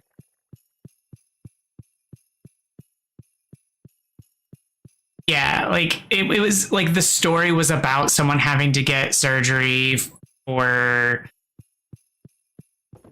like cancer, and I was having to get surgery for a tumor, and so it was like, I don't want to deal with this right now. And like, yeah, so like no. But I'm not a fan. So like Steam is good at a lot of things, but their remote play is iffy at times, and it's not my favorite feature in the Steam library of things that they do. Remote play is glitchy.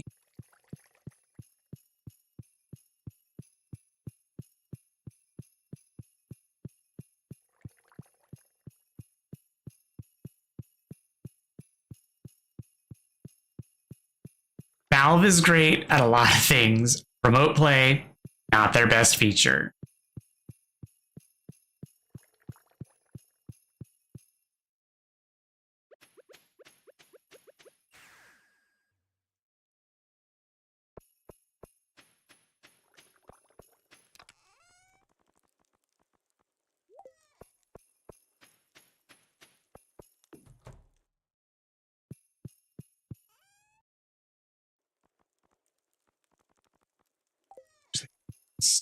So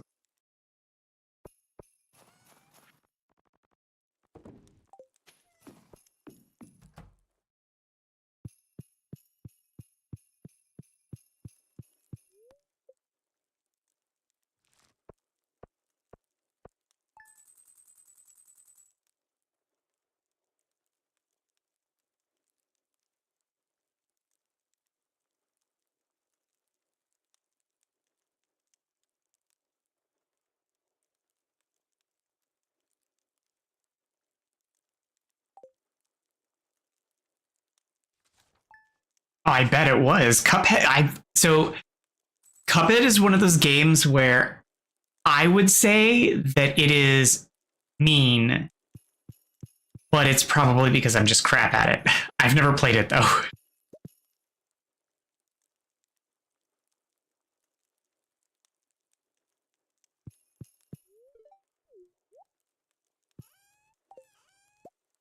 Because I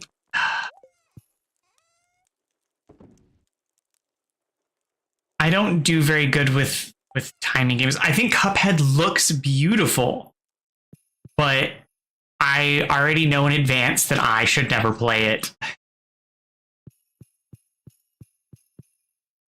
Like well in advance. Like I should never play that.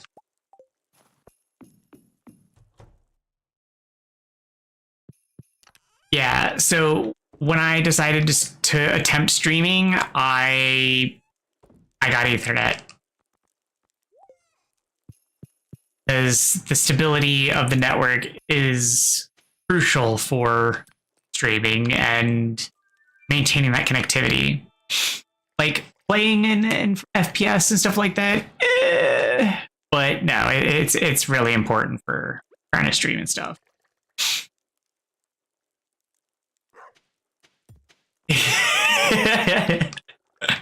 So you admit it. I was right the whole time.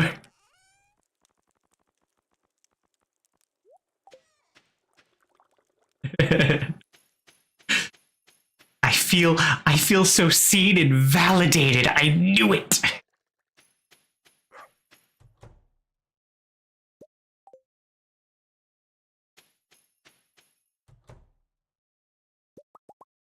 My partner was playing a game on his phone the other day, and I was like, "Oh, that looks like Cuphead." And he's like, "Because it's made by the same people." And I was like, "Oh, so I can't play it? Great. 4 games I can't play."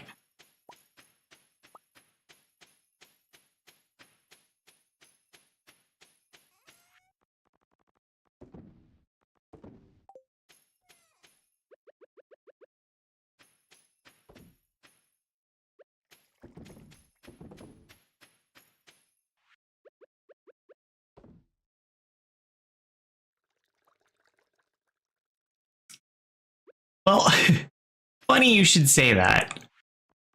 I was never a I'm gonna finish this game kind of person for a very long time in my life. which is why I never had a problem with like trainers. Like it never dawned on me that people would have a problem with trainers because I didn't think that finishing a game was like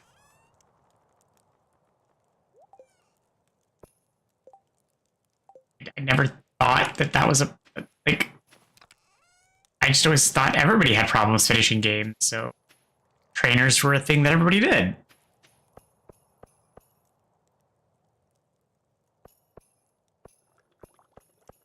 Apparently that's not normal.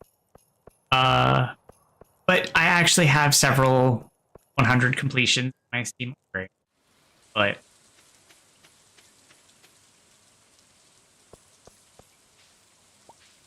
I actually take pride in some of them and find it absolutely irritating when new DLCs come out. Looking at you, Gunfire. Because when they come out with new DLCs, sometimes they'll release new achievements, which then pushes my completion back, and I'm frustrated that I have to go and get new achievements.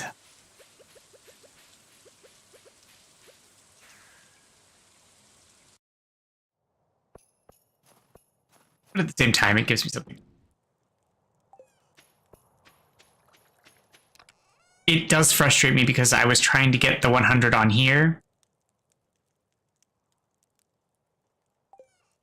I like stuff like that, but I also... I do and I don't. I used to love to death JRPGs, but I can't do them anymore. There's too much grind and too much time. I found, like, I love open world games, but they put too much dumb stuff in them now where you just have to do random crap for the sake of random. Like, I loved the Batman Arkham series, but when it's like, go and collect 150 Riddler trophies, I'm like, why? In order to get the final real ending? Why? Why is this here? This is ridiculous. Why is this even here? It's just busy work.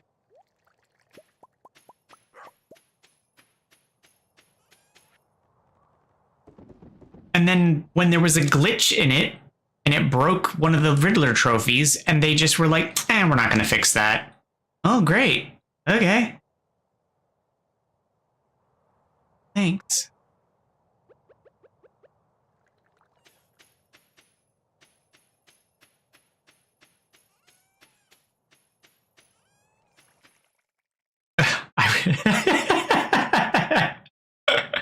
Well, clearly you have better recollection than I do. I don't remember. I just remember that I can't get a perfect score and get the true ending in one of the games, and that makes me bitter. Because I got all of them but the one, and I can't get it because I'm glitched, and they won't fix it. And I'm bitter. Bitter.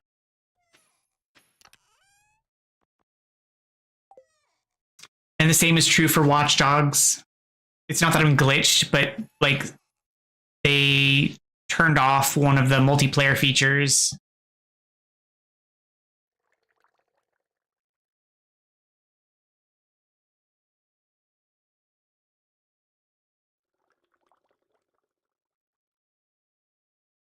His dumb Etsy light bulbs.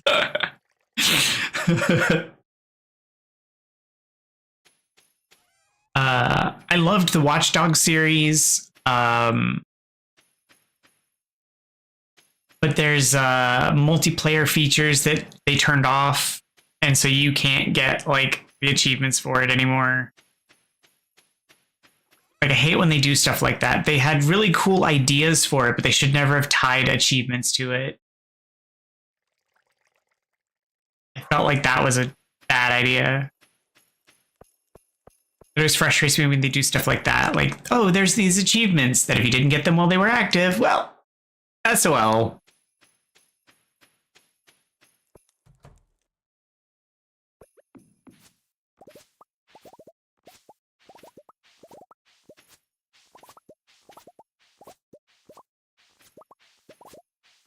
because I loved the idea of that you could be playing a mobile app and be playing against someone in a PC game. Like, that was really cool.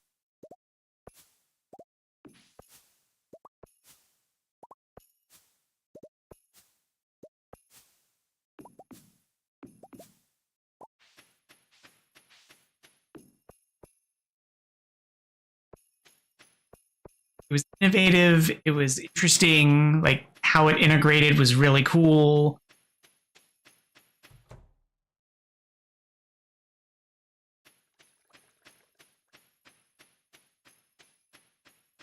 I just don't think they went with it long enough for, I don't know. It's EA. What can I say? It required effort.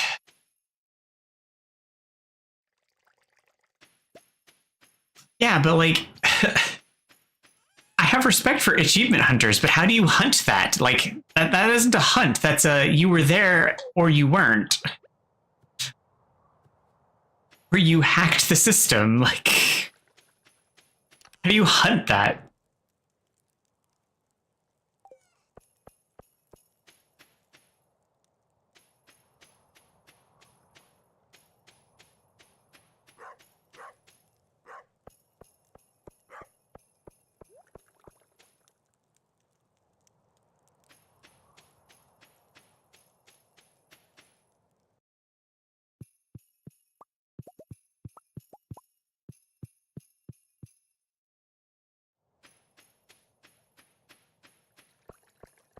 I don't know. I just feel like some of the gaming companies have kind of just lost the plot of like what the point of these things were. Like achievements were about achieving something, not about just giving us something to do that's busy work. It's not something for us to just do to keep us busy. There's a point. Like it's something for us to reach for.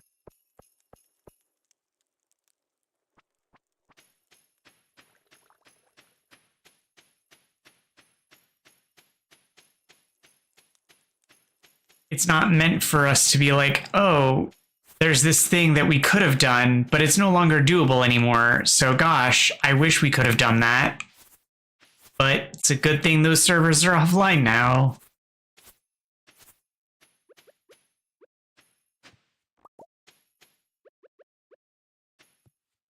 Suppose it's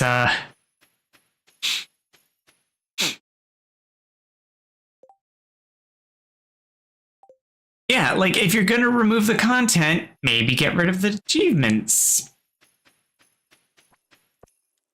I mean, it would suck for the people who achieved them, but maybe don't, I don't know, make that an achievement then. Yeah, that's... But, okay, yeah. Big offenders. Big offenders of removing things? Let's go with Destiny.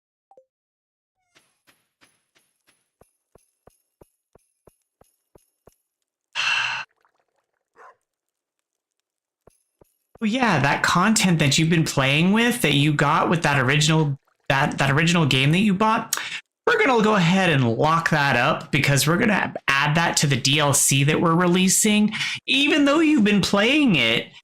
Because now it's going to include the DLC content, but because we're not going to bother to just make that exclusive to people who own the DLC and add it only to their rotation, we're going to just make it part of all the rotation, but because you don't have it, you just don't get access to any of it now. Okay, bye.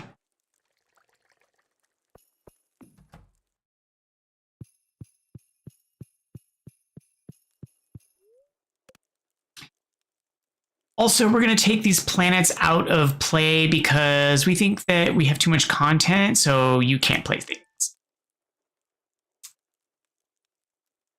Yeah. That game angers me too.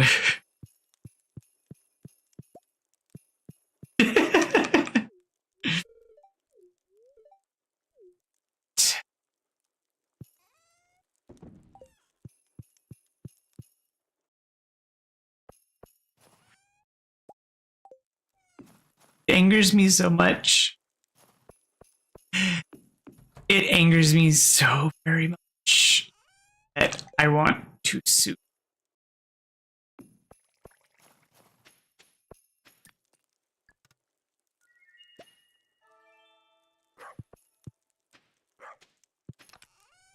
It angers me so much that it has free word. It shouldn't.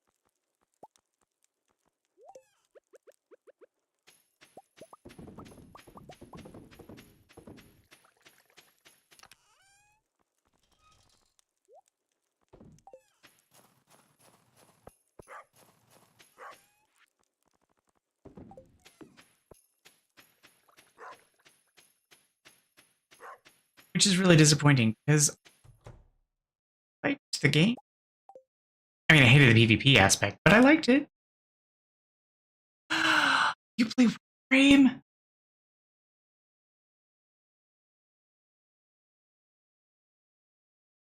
I mean, I haven't played Warframe in ages, but I have so many hours in that game.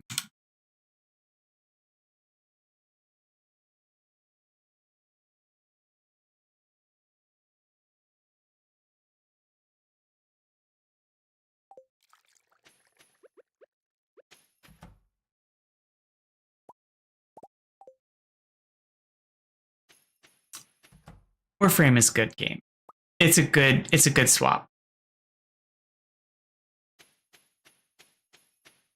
I mean, DE has their own problems, but they're definitely not Bungie.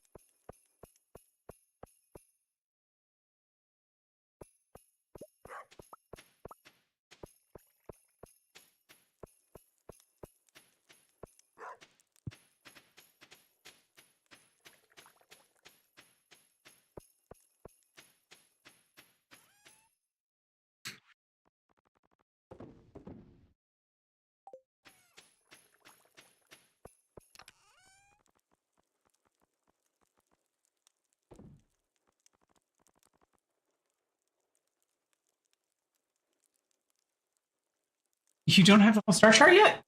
Oh. I mean, if you need an assist,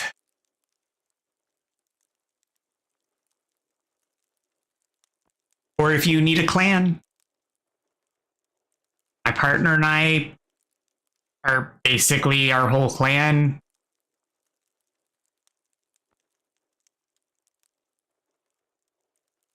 And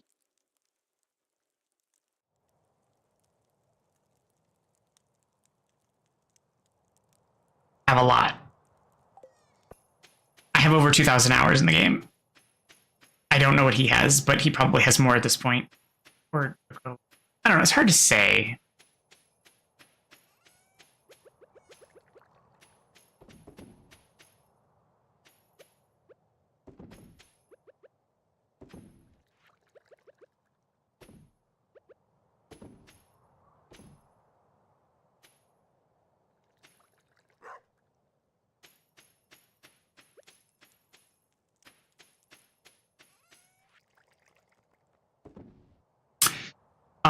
What Warframe do you main, or who's your favorite?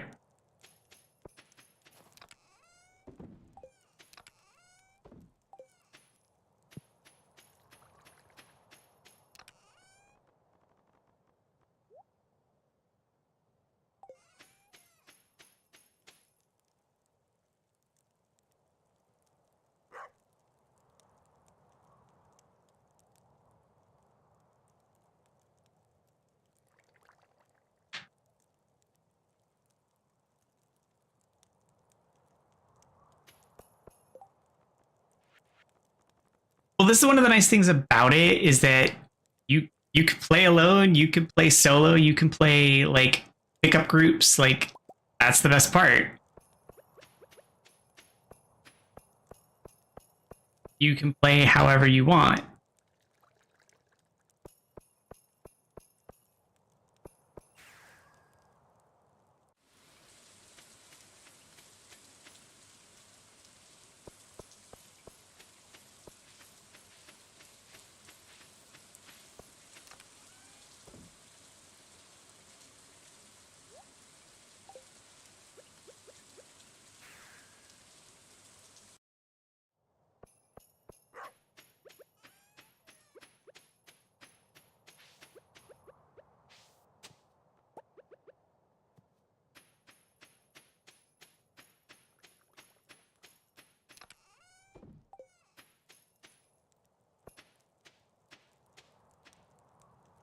Yeah.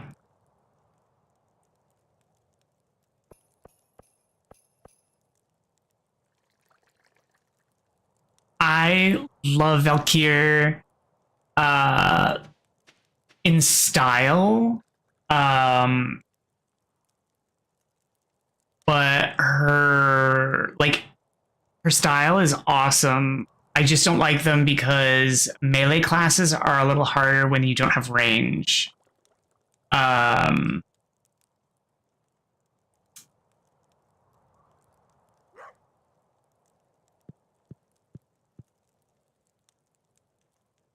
I honestly don't even know who I would play right now. It's been a while. Um Trying to remember name frame. Been so long. It's honestly been like a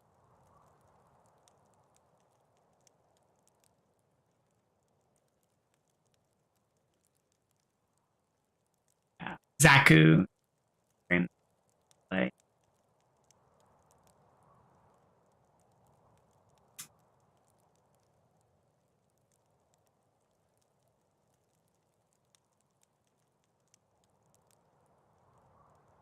there's definitely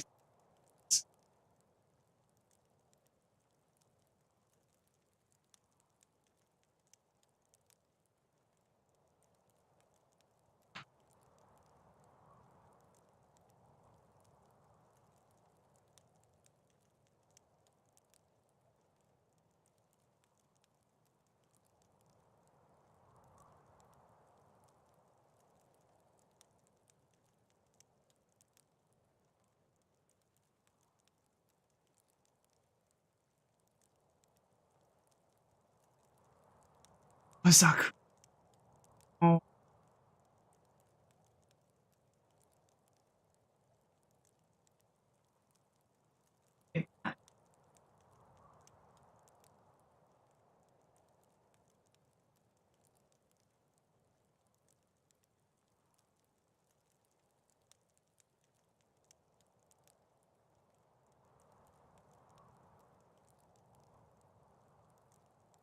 the last one that released that I was playing. Oh yeah, so it well, mastery is going to happen. You can stick with whatever you want, but you're going to be mastering everything. Like that's just going to happen. So as you progress through the star chart, you're eventually going to get access to the I don't remember what it's called.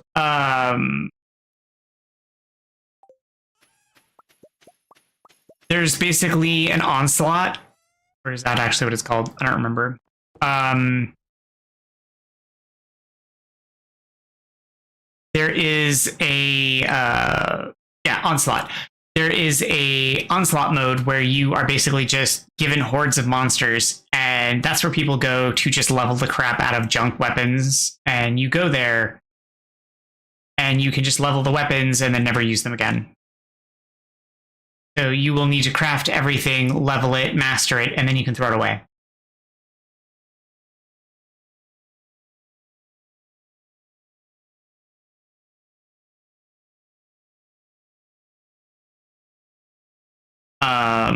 There are some really good bows. There are some really good snipers. Um,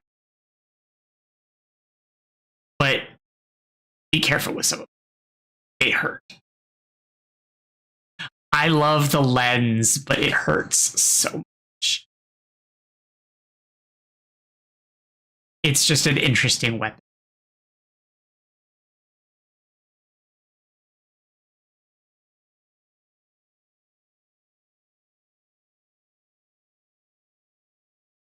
And then there is gosh, what's it called?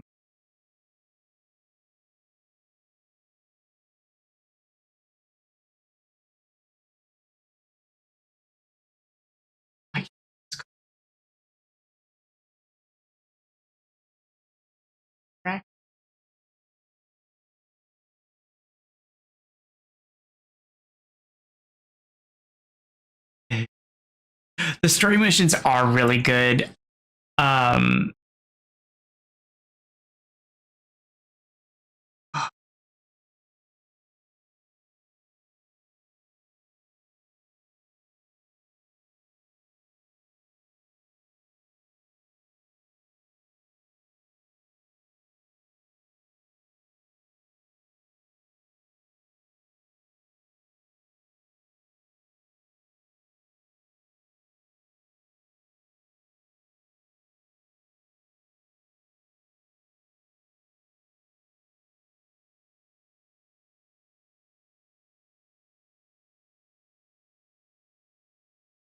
it's the you get for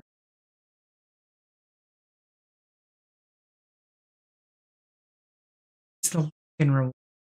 There's a sniper that you get for login rewards.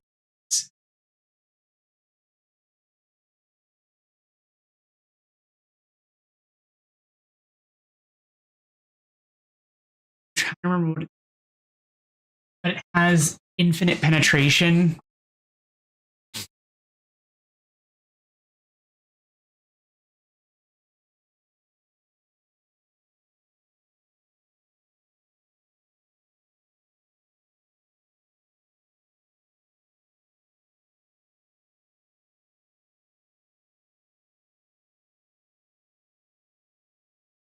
But it's also the one that has the discus that also gives you wall hacks.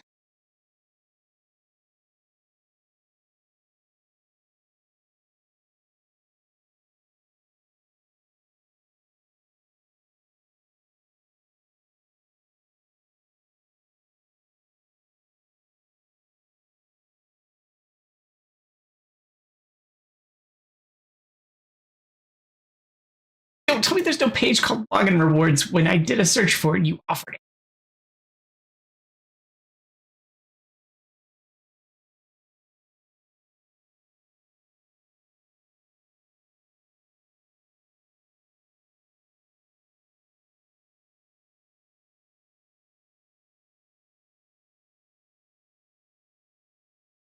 Oh yeah, absolutely. It's one of the reasons why I love it because I mean the game's been around. Like the funny thing is I didn't realize that I had been playing the game since almost the beginning. I started playing it in like 2014, goofed around in it, logged off, came back to it like 4 years later, and was like, "Oh yeah, I did. I was playing this game."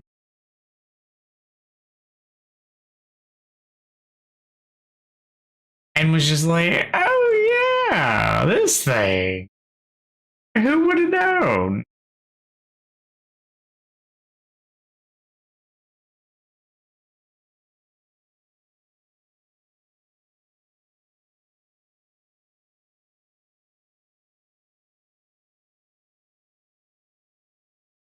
I would have to actually log into my account to check, but anyway. I need to save because I need to wrap up the stream. Because it's that time.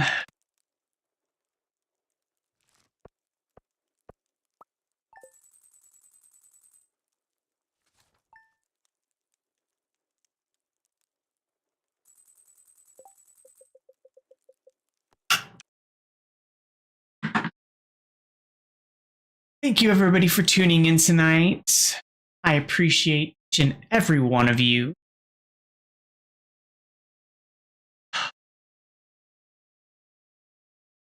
it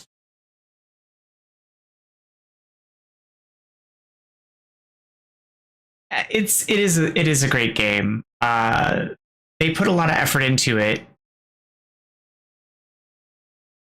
and I love a lot of their humor that they put into it as well. Like ninjas play free.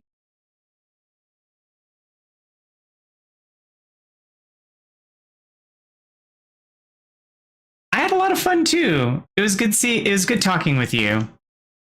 Please feel free to come back twice a day, Monday through Friday. If you ever have any questions, feel free to drop in. There's a Discord. All my socials are on the intro and outro cards. It was wonderful meeting you. It was wonderful talking to you. Please take care of yourself. You guys have a wonderful rest of your day. And make sure always take care.